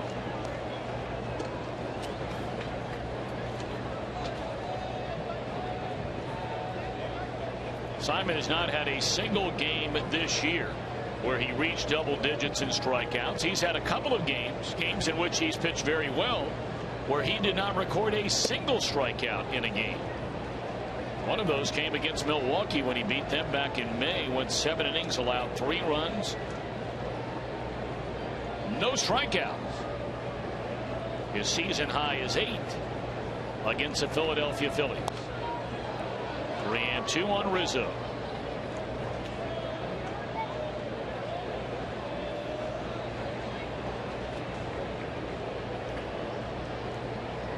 Simon has only had 2 starts the entire year that were not quality starts. 6 or more innings, 3 runs or less, and most of those quality starts have been 2 runs or less. 3-2 pitch, pulled foul, and what a run he's on here recently. The last bad outing he had was out at Dodger Stadium on May the 27th. 3 2/3. They scored 5 runs off him. He walked 4 batters that night. But since then, into the 7th inning, 3 runs. 6 innings, 3 runs. 8 innings, 1 run against that Dodger team when he got another shot at him. 6 1/3 against Pittsburgh to beat them, gave up 3 in his last 2 starts. 7 innings against the Cubs, 5 hits and a run. Then against the Giants, 7 innings, 3 hits and a run, before he beat the Milwaukee Brewers his last time out on the 4th of July.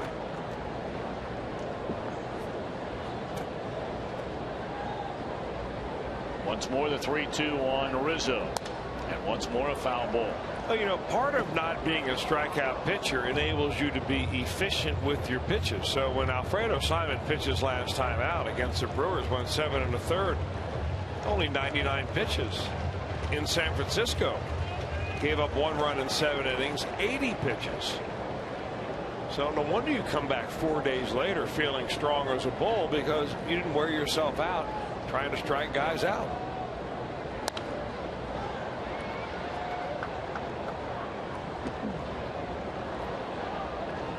Well, he's not been nearly as pitch efficient in the game tonight, primarily because some of those command issues that we brought up very early on in the game, where he fell behind a lot of batters.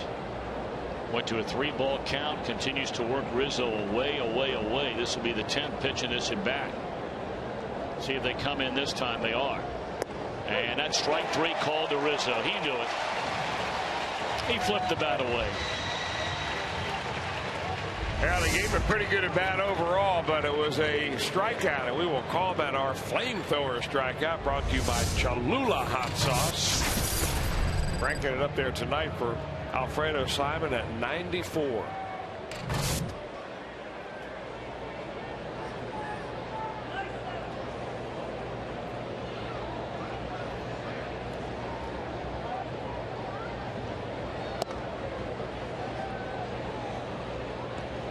Alfredo is 1 strikeout away from matching his season high of 8.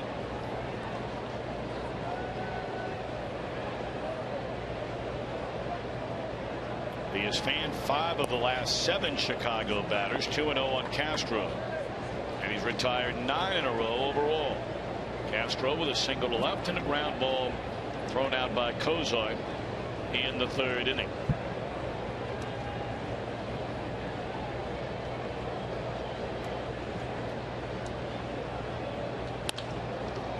Cozart will get a chance to throw him out again.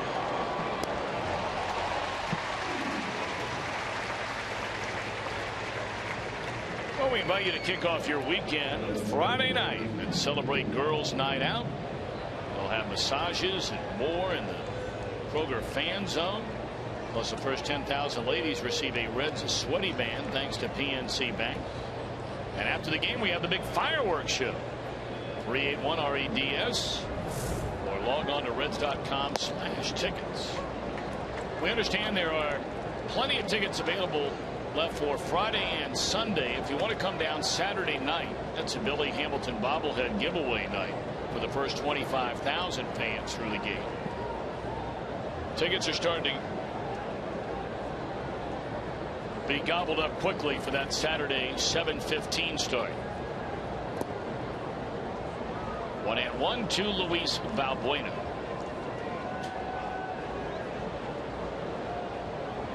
Ten in a row retired by the 11-game winner Alfredo Simon, trying to become the National League's first 12-game winner, and he is not on the All-Star team yet.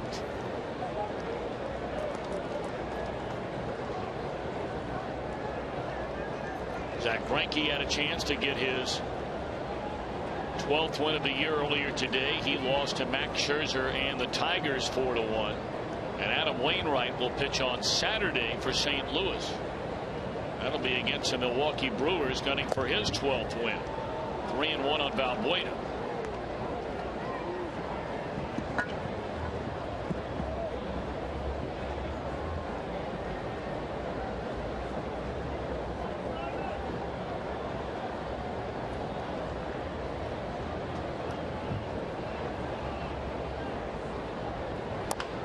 Slow roller right side. Alfredo debated it for a second and then had enough time to beat Valbuena to the bag.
Part of every game with the Reds Live, presented by Ray St. Clair Roofing, right here on Fox Sports Ohio. No television tomorrow, but we'll come your way 6:30 on Friday night when the Pirates come to town. And we remind you as well that you can catch Reds action on Fox Sports Ohio wherever you are with MLB.TV Premium. You can watch every out-of-market game live in true HD on over 400 devices. Visit Reds.com for more details. Look at that, not a cloud in sight.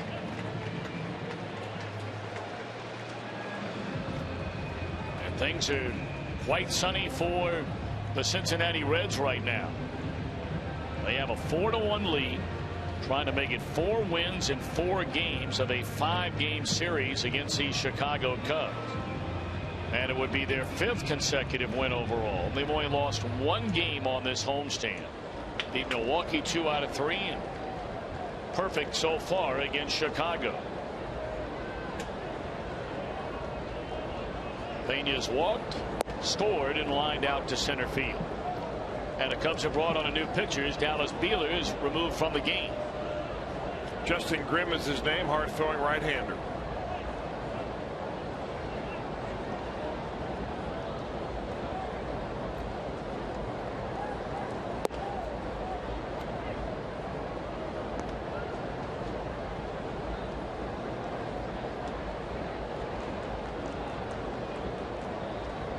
Third game for Justin Grimm.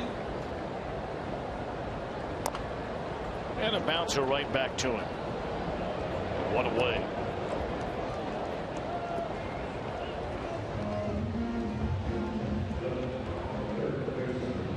Grimm grew up in Bristol, Virginia. There are a lot of Reds fans in that western edge of Virginia. And wound up playing collegiately at the University of Georgia.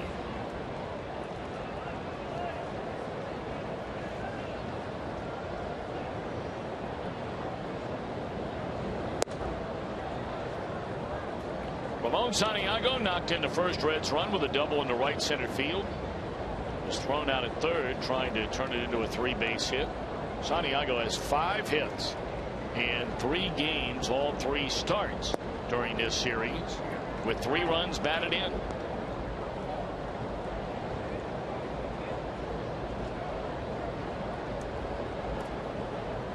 Phillies and the Brewers are tied at 1. That game in the top of the 4th inning in Milwaukee. The Cardinals have a 2-1 lead over the Pirates. That game in the bottom of the 2nd inning in Busch Stadium.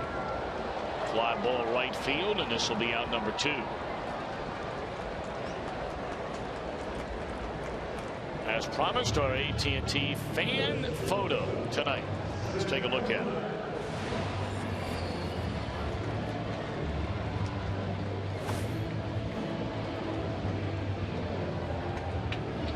They look like twins to you? Sisters, at least. Okay.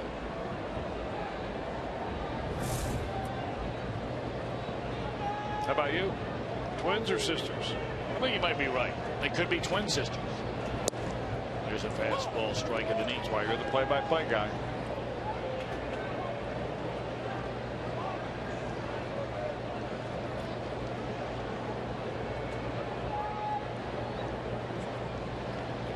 All right, look, I mean, my phone is blowing up ever since you brought up this thing about the cat. There's a fly ball in the right field. And, you know, I don't like leaving people out there like, you know, they're left out of a joke. So I'll give you the very short details. The guy had a very short fuse.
expanded highlights. You'll hear from the manager before anyone else. Expanded interviews and more. It's Reds Live. Postgame is brought to you by Performance Kings Honda. I'm Jim Day with Joey Votto back on the disabled list. We have seen Jay Bruce make his major league debut at first base. We're seeing Brian Pena there tonight, and on down the line you could see Ryan Ludwig at first base, because this is a very selfless team. In fact, today he got his first baseman's glove in the mail. And this is an exciting video because you're looking at that first baseman glove. Actually, it's a picture I took sitting on his chair. But Brian Price was going on about how it's very selfless of this team. It started back with Roger Bernardino, who went out there at first base, that sent a message to the rest of the team that, hey, I'm willing to go out there and play a position I haven't played. Then when Jay Bruce did it, it sent a mighty, mighty message. And when you think about it, it is a very selfless act, because on this level, when you haven't played that position, to put yourself out there and risk embarrassment, well, you're a team player. And Brian Price says it's very, very refreshing that so many guys are willing to work on it. You know, Jim, I'm not surprised at all, and I know you even more so than perhaps me, because you have a far closer relationship with many of the players than I ever will. But this is a really good group of guys. You know, you can hang around baseball for a long, long time, and there are some teams where, boy, you know, there are guys that are hard to like. You'd be very hard-pressed to find any player on this Reds team that's not easy to root for. It's a good bunch of guys, and I'm not surprised at all that they would have people lined up to do something maybe they've never done before. Yeah, I'm wondering how much of that has to do with Brian Price. I mean, they were a good group of guys last year and all, but we didn't see guys playing out of position very often. And Brian is a guy who has changed the lineup around quite a bit. He has challenged players in certain areas that they haven't been challenged before. And taking a shot by putting Jay Bruce at first base doesn't only expose Jay Bruce, it exposes the manager. What if Jay Bruce had gone out there and had 4 errors that night, and a team gets blown out? Instead of feeling good about this series, everything seems to go the wrong way. So there was a certain amount of element of risk for the manager, who really ends up having to answer the press ultimately anyhow. Alfredo Simon has matched his season high with 8 strikeouts in the game. The Cubs have not had a runner reach base since the home run by Rizzo back in the 3rd inning.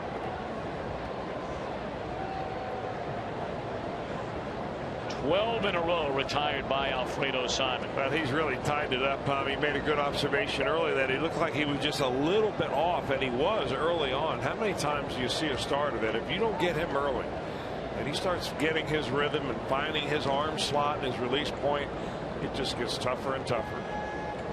And where his pitch count is because of wildness early on, and because of the high strikeout total. Simon has thrown 109 pitches in the game. The Reds have action in their bullpen. This certainly will be his final inning of work. He is due to lead off the bottom of this 7th inning. The left-hander Parra, the right-hander Jumbo.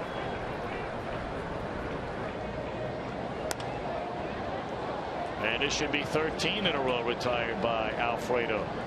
It is. Well, you can buy tickets to see the Reds and the Pirates this weekend at Great American Ballpark. Available Friday, Saturday, and Sunday. The number's dwindling on Saturday. You got to see it live. Big series with the Buccos coming into town. Log on to Reds.com or call 381-REDF.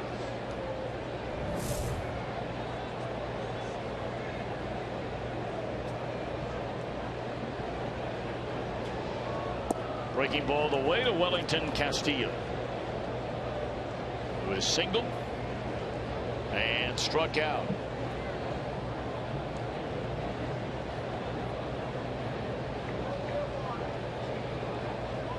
Simon has retired 16 of the last 17. If you go back to when Castillo singled into center field back in that 2nd inning, he retired the next 2 batters in that inning. Retired the leadoff man the following inning before the Rizzo home run, and now 13 in a row set down by this 11-game winner. 1-2 on Castillo. Alfredo Simon's career high for strikeouts in a game is 9. So if he can strike out Castillo, he would match his career high. Just miss the inside corner. That came all the way back on September the 13th, 2011, while wearing an Orioles uniform.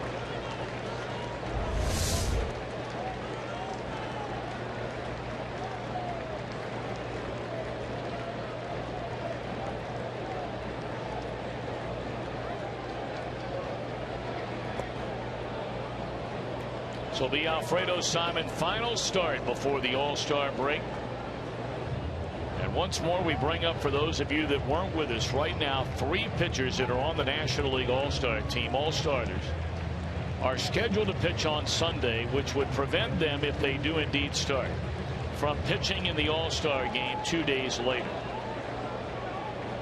Will Alfredo Simon be the next in line? He has earned it. You wouldn't be doing a guy a favor.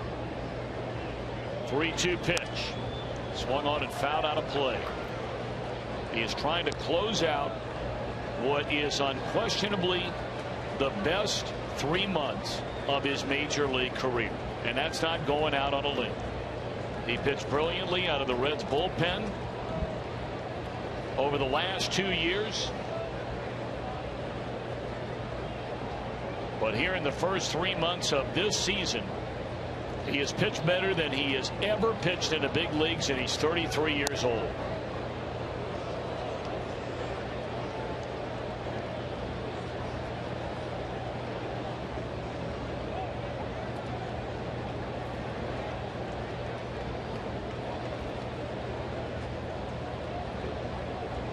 Going to talk it over with his catcher Devin Mesoraco before another 3-2 pitch on Wellington Castillo, what will be his 118th pitch in the game, and that is a career high. Twice in 2011 Simon threw 114 pitches in a game.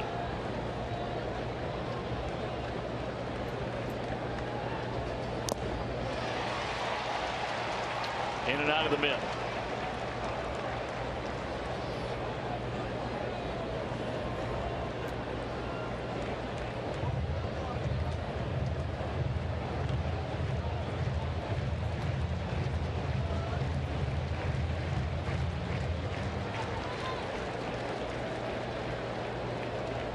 Simon will get a big-time round of applause as he walks back to the Reds dugout if he can finish off Castillo here to end this 7th inning. 3-2 again. And he walked him. Well, now do you leave him in to get one more batter? You're knocking on the door of 120 pitches in a game. And Brian Price debating it. He's making that U-turn and hadn't gone up the steps yet. He'll wait till the pinch hitter is announced. And here he comes to get it.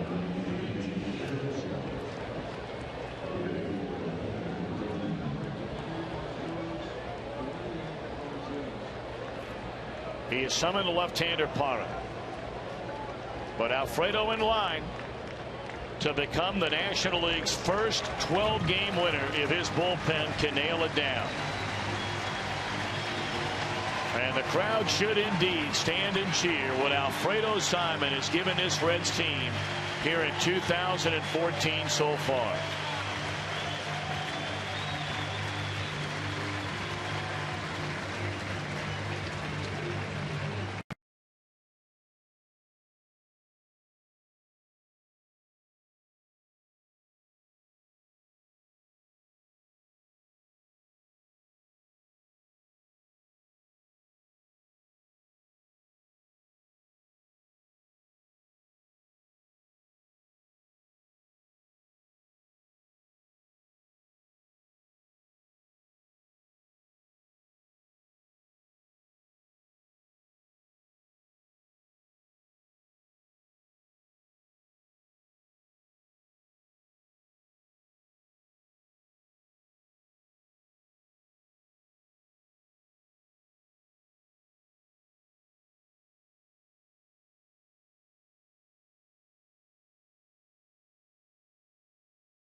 Out 6 2/3 innings, 4 hits, 1 run. Walked 2 batters in the game and fanned 8. And he leaves with a runner at first base here in the 7th inning, 2 out. Nate Schierholtz against a new Reds pitcher, left-hander Manny Parra. Boy, he got a couple of big outs yesterday. Boy, he sure did. And he did it with the game on the line, too. That was in the first game, the game that Johnny Cueto pitched, and the Reds ended up winning 4-2. It had been a while since Parra had been in a ball game. In fact, since June the 20th, he had only been in 2 ball games, one on July the 1st and then one yesterday. And each of those less than 1 full inning. Yesterday's stint was 2/3.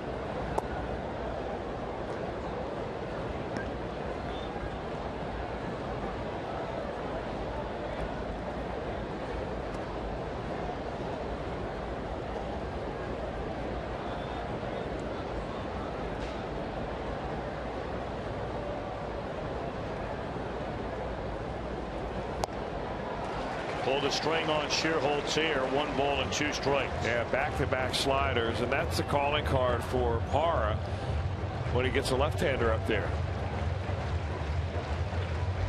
I mean, he's not afraid to throw the fastball once to get him off that slider, but that is a sharp breaking pitch at about 84 miles an hour.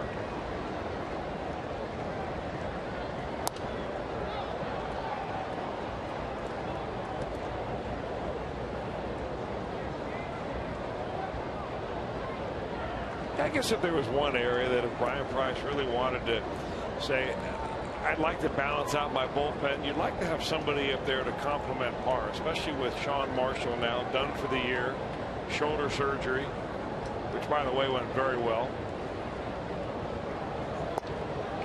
Oh, the entire team made 2 steps to the dugout.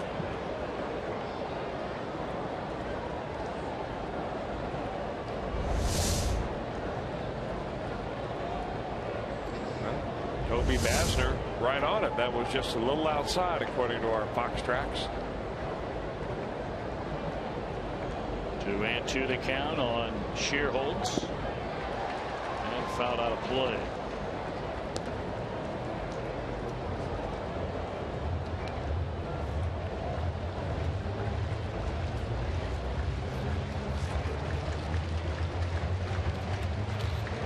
A lot of pitches thrown by Alfredo Simon, and now Manny Parra trying to get that final out of this 7th inning.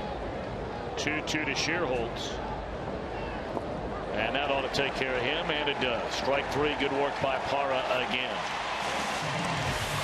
Alfredo in line for win number 12. Reds lead 4-1.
You ever heard that band Switchfoot?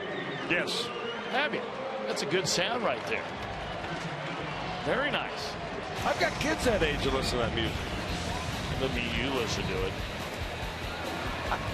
Full day of Major League Baseball action beginning with the Cardinals and the Brewers on Fox Sports 1. That'll come your way at 3:30 Eastern on Saturday, and then right into Baseball Night in America. And that'll come your way from right here in Cincinnati, the Pirates and the Reds at 7 o'clock.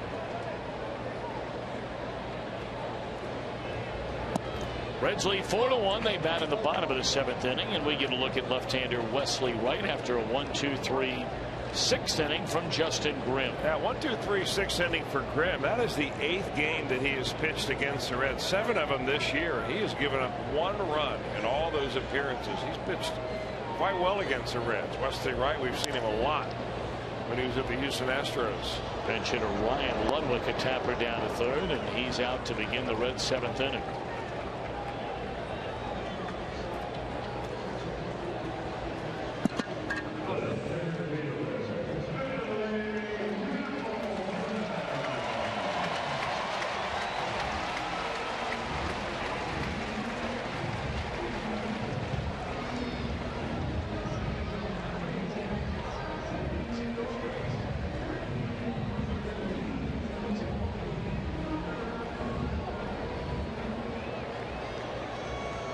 Billy Hamilton broke the 1-1 tie with a 2-out triple to right center field. That came in the 3-run 5th inning when the Reds had 3 hits with 2 outs to drive in runs from Hamilton, Brandon Phillips, and Jay Bruce. And by the way, Skip Schumacher kept that inning alive after the Hamilton triple by drawing a walk. Phillies and the Brewers are in the bottom of the 5th inning. A 1-1 game. Cardinals still 2-1 leading over the Pirates. That game in the bottom of the 3rd.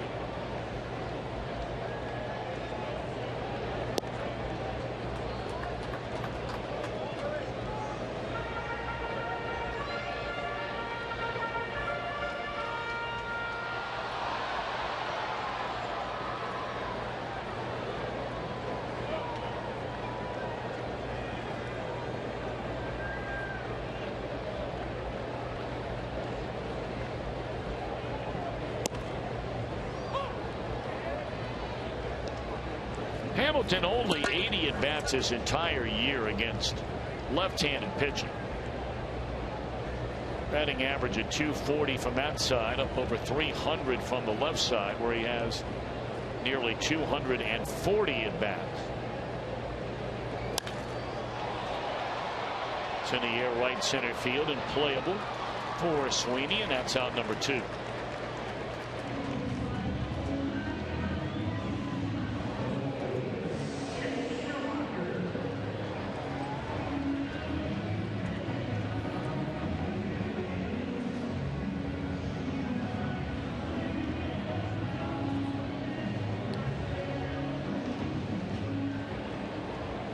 So Manny Parra does his job. He faces one batter and he strikes him out.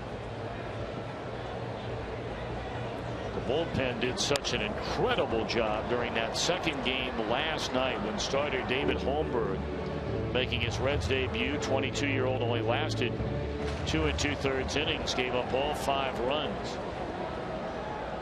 And spanning 6 1/3 innings, the trio of Contreras, Hoover, and Andrusik would allow only 4 hits, no runs, and struck out 8, while walking only 3, giving the Reds offense a chance to get back in it, and they did that, +1 to win it.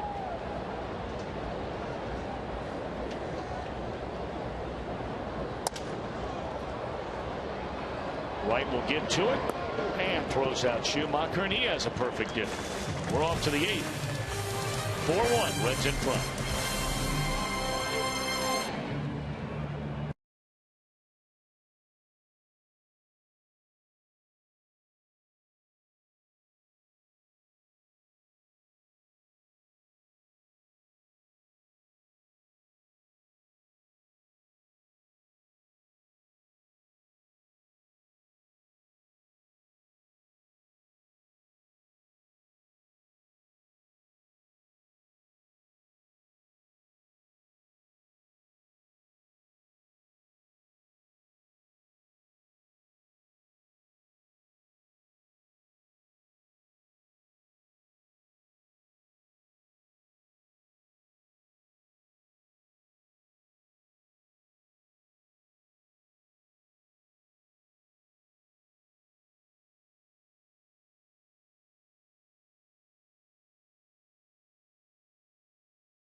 Tri-State Chevy dealer today and by Cincinnati Children's Hospital. Ranked 3rd in the country on the U.S. News and World Report's 2014 Best Children's Hospitals in America. We certainly reach out to think of those of you, children and family members at Cincinnati Children's Hospital and anywhere else watching the ball game tonight. Our thoughts and prayers with all of you. Hope you're enjoying the game. So far, so good for the home team. Reds with a 4-1 lead. Billy Hamilton comes out of the game. Chris Heisey will take over for him. Hopefully that's nothing to get concerned about. And now on the mound, Jonathan Broxton. Yeah, I think that is echoed and agreed to by a lot of people out there, Tom, including me, that, the only thing I can think of is that they're either giving him a little rest, which doesn't seem right. He played doubleheader, played every day here the last week or so. But I think he may have hurt his ankle just a little bit on that attempted slide back in, that was early in the ballgame in the 3rd inning. I think he went in there very hard and kind of testing it a little bit. Maybe it's gotten sore on him. Anyway, Jonathan Broxton in to pitch the 8th. Broxton, another guy. Chris, you were the guy that so aptly pointed it out that, you start with Alfredo Simon, but you don't have to look too far down the track to giving Jonathan Broxton All-Star game consideration if you're the National League manager. In this year's case, that would be Cardinal manager Mike Matheny. When you look inside some of the numbers we showed you a moment ago on Jonathan Broxton,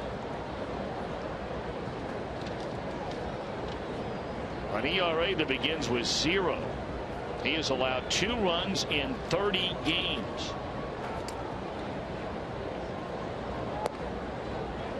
Two and one, top of the order for the Cubs.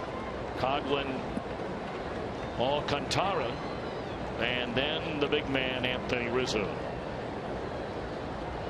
Opponents batting .120 against Jonathan Broxton this year. .120.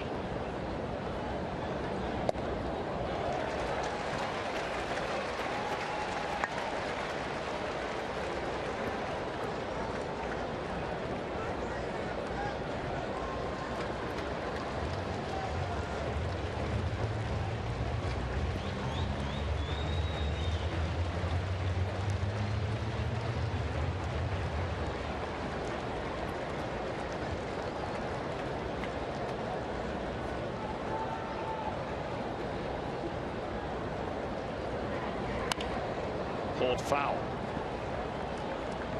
Let's go back to that slide early in the game on the attempted steal of second base. Now, we're not saying that this is it, but he did came up a little bit. He was testing it. You can see how it kind of twisted right there. Not twisted, but kind of, I don't know whether you call that pronated or bent awkwardly, and you see him kind of, but he stayed in the ball game, and hopefully it's something that they can take care of and will not miss any time. That's where the money's made with those babies.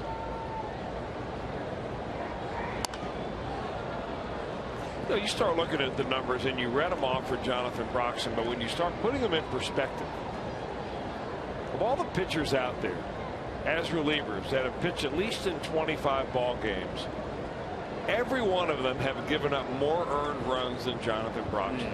He's given up 2. Everybody else has given up more than that.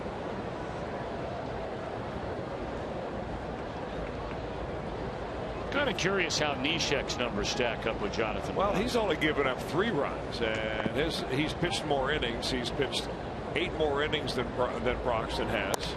Well, of course, Broxton was also on the disabled list for over a month to begin the year. Neshek has quite a few more strikeouts too. That's really one thing that Broxton doesn't do a whole lot of is strike batters out. This will be his 30th inning if he goes to a whole inning here, and he has only struck out 19. I mean, normally a guy that pitches late in the ball game, you expect at least a strikeout in an inning, sometimes a strikeout and a half. I mean, as far as the real numbers of what you've done out there, as far as the number of runs you've given up versus the innings that you've pitched, number of hits and so on, I mean, they've all given up more hits than Broxton. He's only given up 11 hits.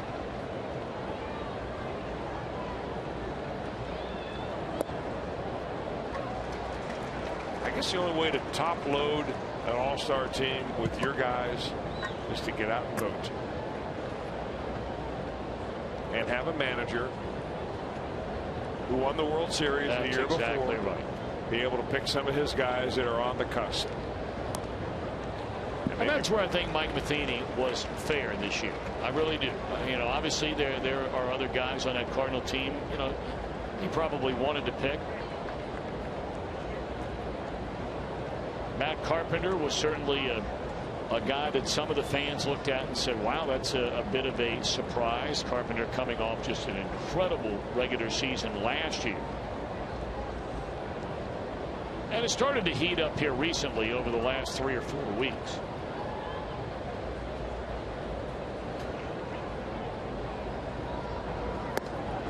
There's a strikeout for Broxton, and they're 2 away here in the 8th inning as Alcantara is gone. Now the youngster just brought up from AAA has not had a good night at the plate. A couple of strikeouts, a pop up, a ground ball out. He chases the high pitch right there, and 2 outs in the 8th.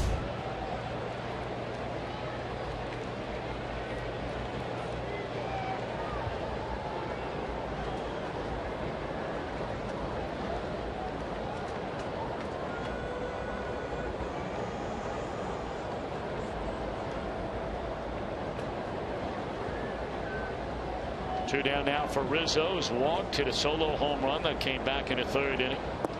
And it should be noted that's the last Cub hit. They've had 1 base runner.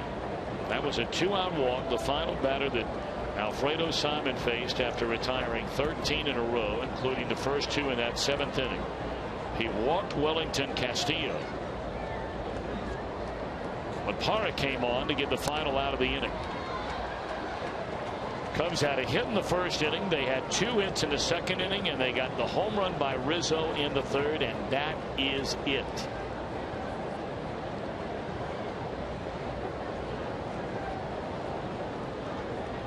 Philadelphia's gone in front in the 6th inning of Milwaukee, a 3-1 lead. And the Cardinals have the same advantage over the Pirates that game in the 4th.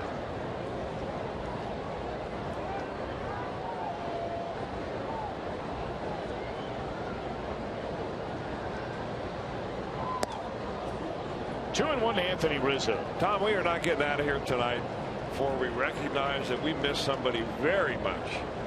Who's up in the lunchroom every day taking care of us, and I know she takes care of you. Doris Denise Thomas. Yes, indeed. She's over at Good Sam tonight. She'll be there for a couple of days. And Denise, we are thinking about you. We miss you. We love you.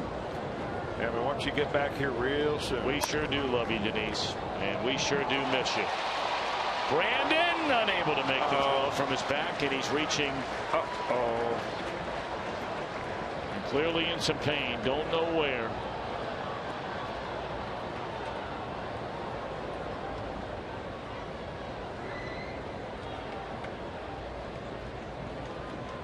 Oh boy, he's hurt.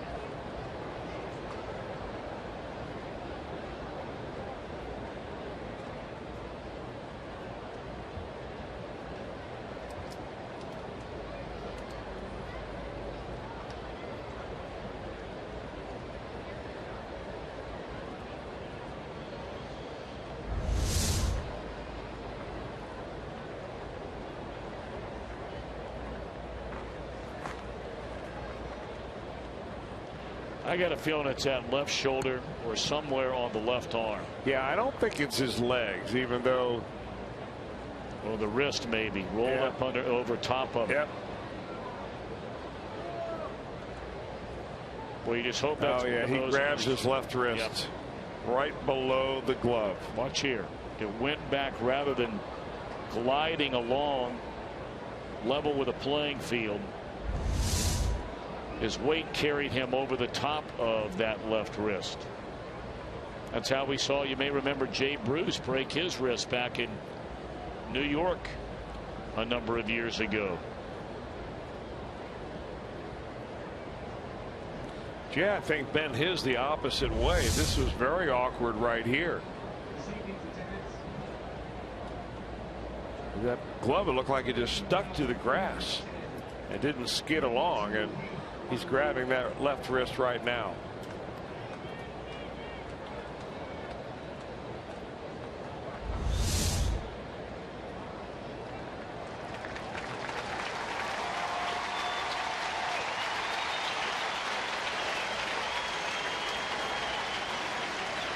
Steve Bauman, the Reds assistant trainer, to Paul Assard coming out to have a look. They will no doubt ask Phillips to come out of this game just to make sure. They have an X-ray machine right here at the ballpark, right by the Reds clubhouse. I think Dr. Tim Kremchek is down here just about every night. Yep. Got to hope for the best here. Yep.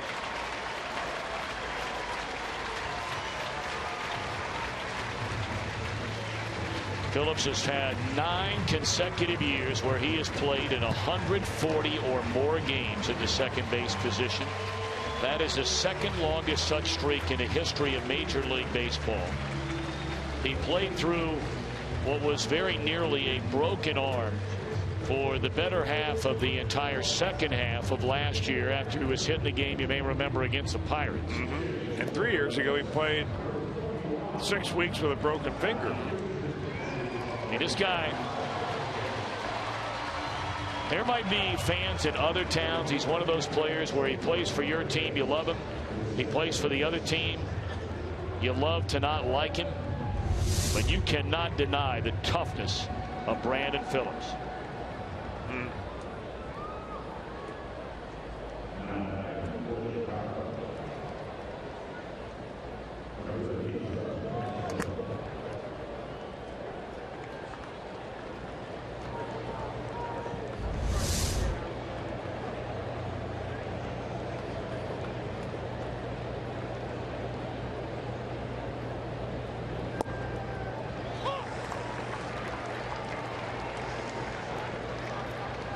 Santiago will take over at second base, and they'll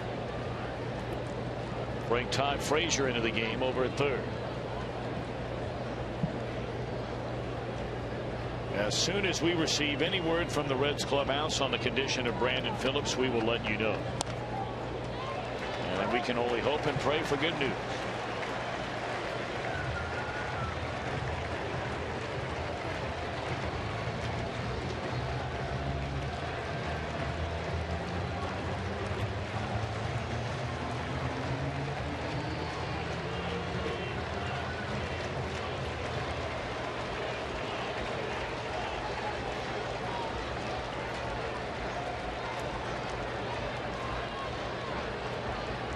Two on Starlin Castro. In the air over on the first base side. Pena circling and unable to get it.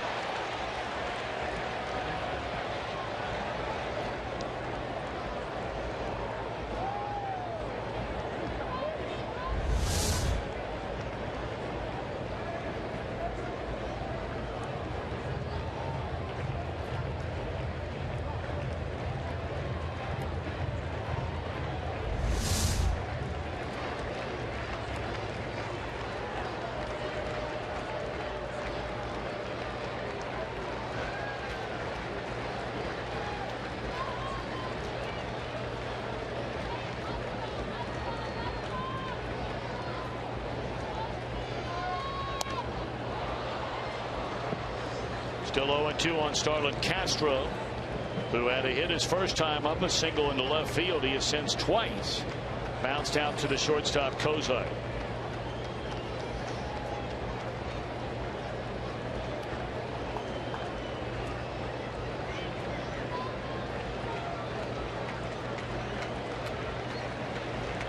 Watson trying to put things on ice here in the 8th inning.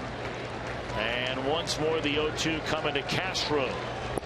Just off the outside corner.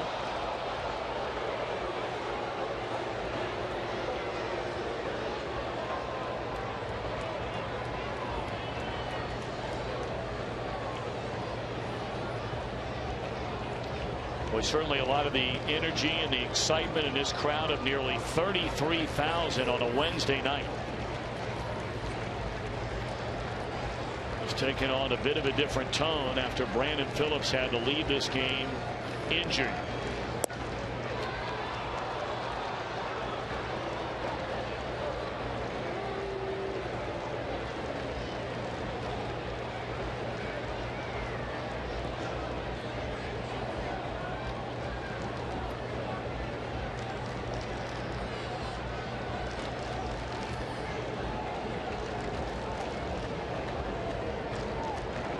Last two Cubs have really made Broxton work.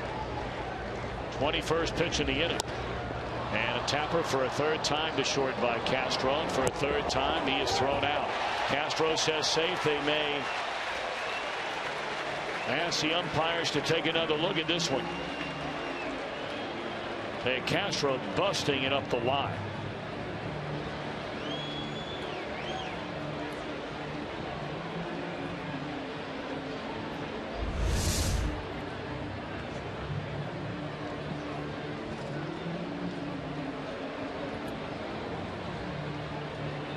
Brandon Hyde is the bench coach under manager Renteria, who's been thrown out of this game.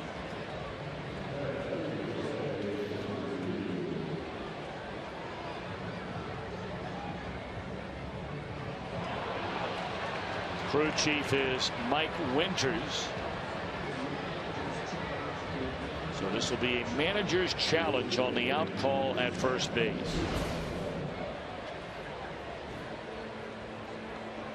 I think Zach Kozar was a little bit surprised how fast Starlin Castro got down the line, because we don't always see him run that hard down the line.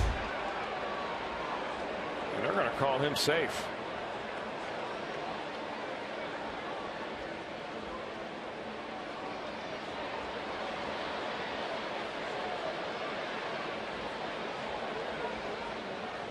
And he hits the very top of the bag, right in the middle of the bag. You know, it's a good lesson to learn if you're a youngster playing at home, and when you run down the first base line, you put your eye on the very front of that bag. You want to get to the tip of that bag as quickly as you can, not waste a half a step or a quarter of a step by stepping over the very top of it. Which makes me wonder, the only thing we could not tell from that angle is... Oh, they're ringing him up. I was getting ready to say, the only thing I wondered was, when he stretched that foot out to go to the top of the bag, had that heel made contact with the bag?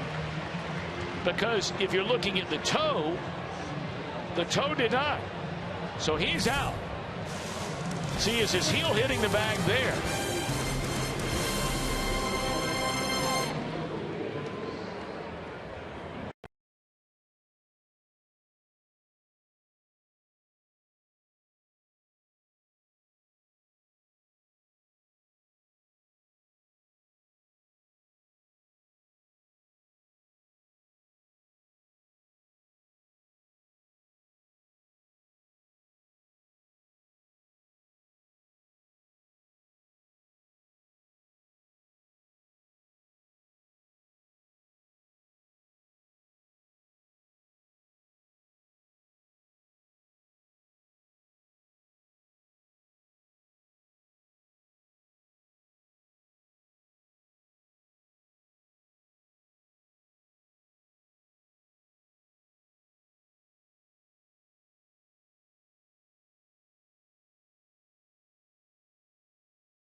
drive of the game to break a 1-1 tie. It was Billy Hamilton driving this ball into right center field that turned into a 3-base hit. Reds will tack on 2 more runs in that inning to take a 4-1 lead, and that's where we stand as 8 back here in the bottom of the 8th inning. A very interesting note dug up by Joe Luckup, our statistician here in the booth. Not a single Red has struck out tonight. Now, the Reds have not done that in a game since 1997 in a 5-0 loss to the then Montreal Expos. All right, so it's been a while as Frazier has a base hit his first time up tonight. So you go back, as we said, for the Reds to 97. The Chicago Cubs pitching staff since June of 1999, they have gone 2,460 games with at least 1 strikeout in a game. That is the second longest streak in the history of Major League Baseball. In fact, when it happened in 99, that is the only time it has happened in 7 years prior to that. But here they are with a streak of 2,460 games, striking out at least 1 batter. And they have not fanned a red here tonight. Wesley Wright is on the mound facing Jay Bruce. And he's ahead 0-2.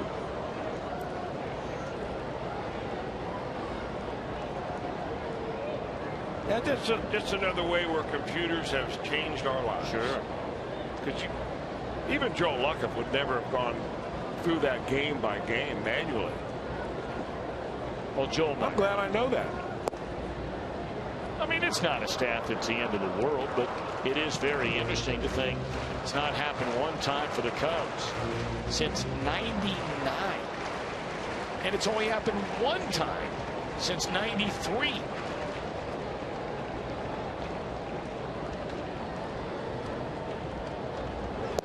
And the streak lives on.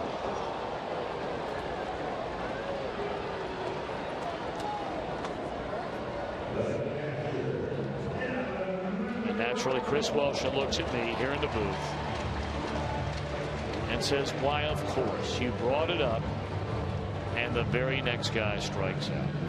I liked it better when I was completely unaware. Yeah, but wouldn't there be some drama, like knowing it beforehand, instead of just being some ho-hum thing after the game? Or no, maybe not. Could have said it in the post game. Could have done that. You're right. You're right. Maybe a lesson learned. Well, I don't think you had anything to do with that strikeout. Way to go, Joel. Boy, that is so much like you. Swinging a miss by Mesoraco. That's good stuff by Joel Luckup. Thank you, young man. Philadelphia has added to its lead over Milwaukee. It is 4-1 in the 7th inning. Philadelphia still batting with runners on the corners in that game. Pirates have scored a run to draw a run closer to the Cardinals. That is a 3-2 St. Louis lead. A rare off night tonight for Mesoraco. Been sawed off at the handle twice by the Cubs starter David Beeler, breaking his bat in the 2nd inning and again in the 4th. And then Balbuena made a nice play to throw him out on a ground ball in the 5th. That's back-to-back strikeouts now for Wesley Wright. Fox Sports Supports is proud to collaborate with Stand Up to Cancer, a groundbreaking initiative created to accelerate innovative cancer research that gets new therapies to patients quickly in order to try and save lives now. If you'd like more information, we invite you to visit foxsportsupports.com. Now Pena turning around about right-handed.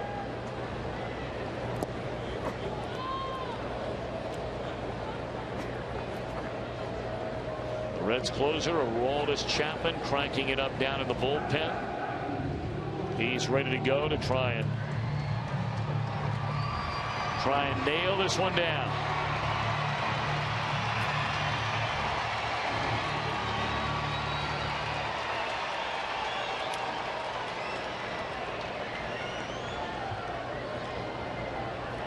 We certainly hope we're able to share some good news if we get some information on the injury to Brandon Phillips. Barehanded play. That's a good play by Valbuena. So Chapman will come on for the night, trying to close out a 4-1 lead.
Seemingly every night it's either Phillips or this guy lately, especially, and Zach Kozar.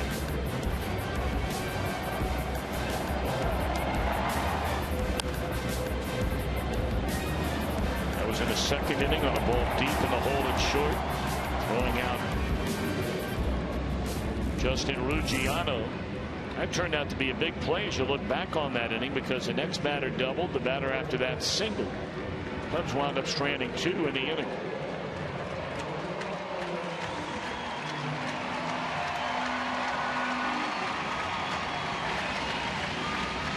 So Aroldis Chapman,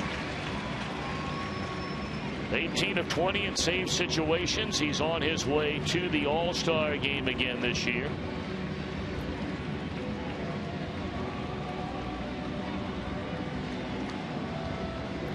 Chapman, it will already be in a very, very short amount of time his third All-Star game. Third in a row. Went to Kansas City in 2012. Pitched a third of an inning, allowed a walk and a strikeout.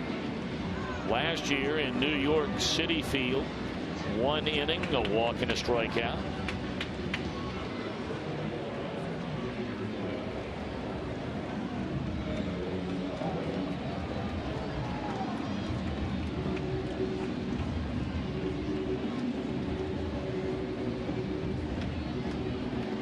He'll be facing Junior Lake. He'll lead things off as a pinch hitter. Lake led off the 9th inning during the day game of 2 yesterday with a base hit against Aroldis Chapman.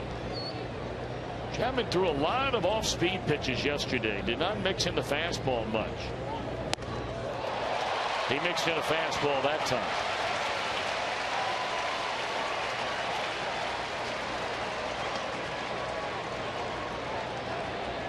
Wasted no time to get to 100.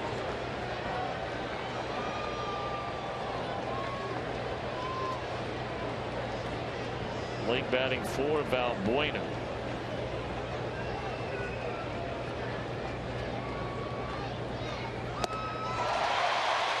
Triple digits back-to-back pitches in this at-bat. Back-to-back strikes in this at-bat.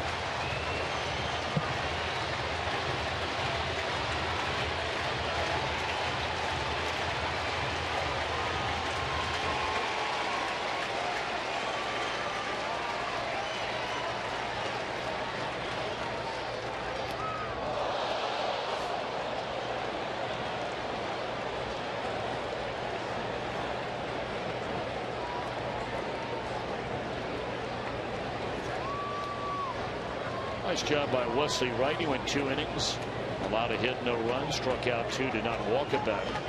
Cubs bullpen did a good job tonight. Grimm and Wright. Gone swinging his leg, 101 miles per hour, and Chapman now owns the second longest streak in Major League history. He struck out a batter in 38 consecutive appearances, one behind the all-time leader, former Cub great and Cardinal great, Bruce Sutter. Well, he's not working on his off-speed stuff tonight. At least not in that at bat with Junior Lake. Look how long that record has stood. Chapman's on there twice. And there's gas on the first pitch at 102, 1977.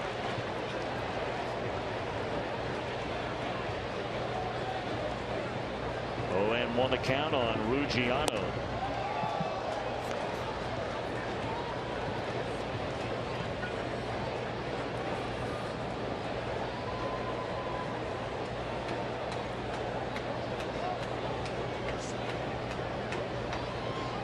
The year that Sutter did it, that was his second year with the Cubs in 1977.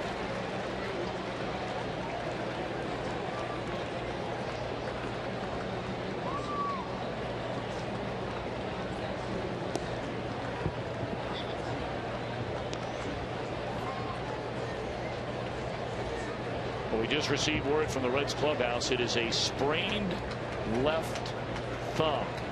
X-rays negative. So that is great news on Brandon Phillips. There's no doubt it'll be extremely sore. More than likely he won't be in the lineup tomorrow, but with Brandon Phillips you never know. Billy Hamilton, meanwhile, felt some tightness in his left hamstring. We were thinking maybe an ankle after watching that replay, but it's his hamstring. As that one gets Ruggiano looking, and the Cubs are down to their final out of the ninth. So no strain, no pull for Hamilton. Just a little bit of tightness, and I'm sure Brian's going to say to everybody, they took him out for precautionary reasons. It's great news on Phillips. Yes, it is.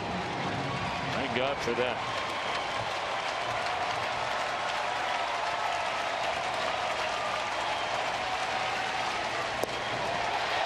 Mike Holt down a strike.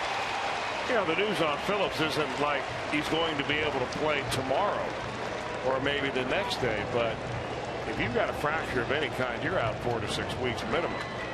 So that is great news.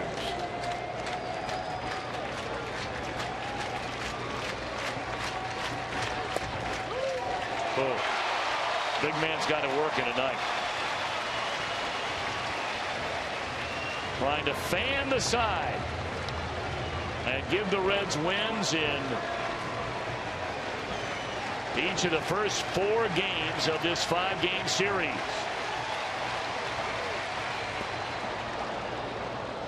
Philadelphia's batting in the top of the 8th inning with a 4-1 lead against Milwaukee.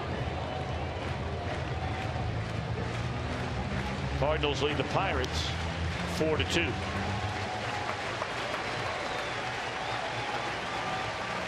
One, 2 to Holt. Count even. Reds trying to go to 7 games over 500. They've not been there all year long. It would be their 49th win of the season. 3-2 on Holt.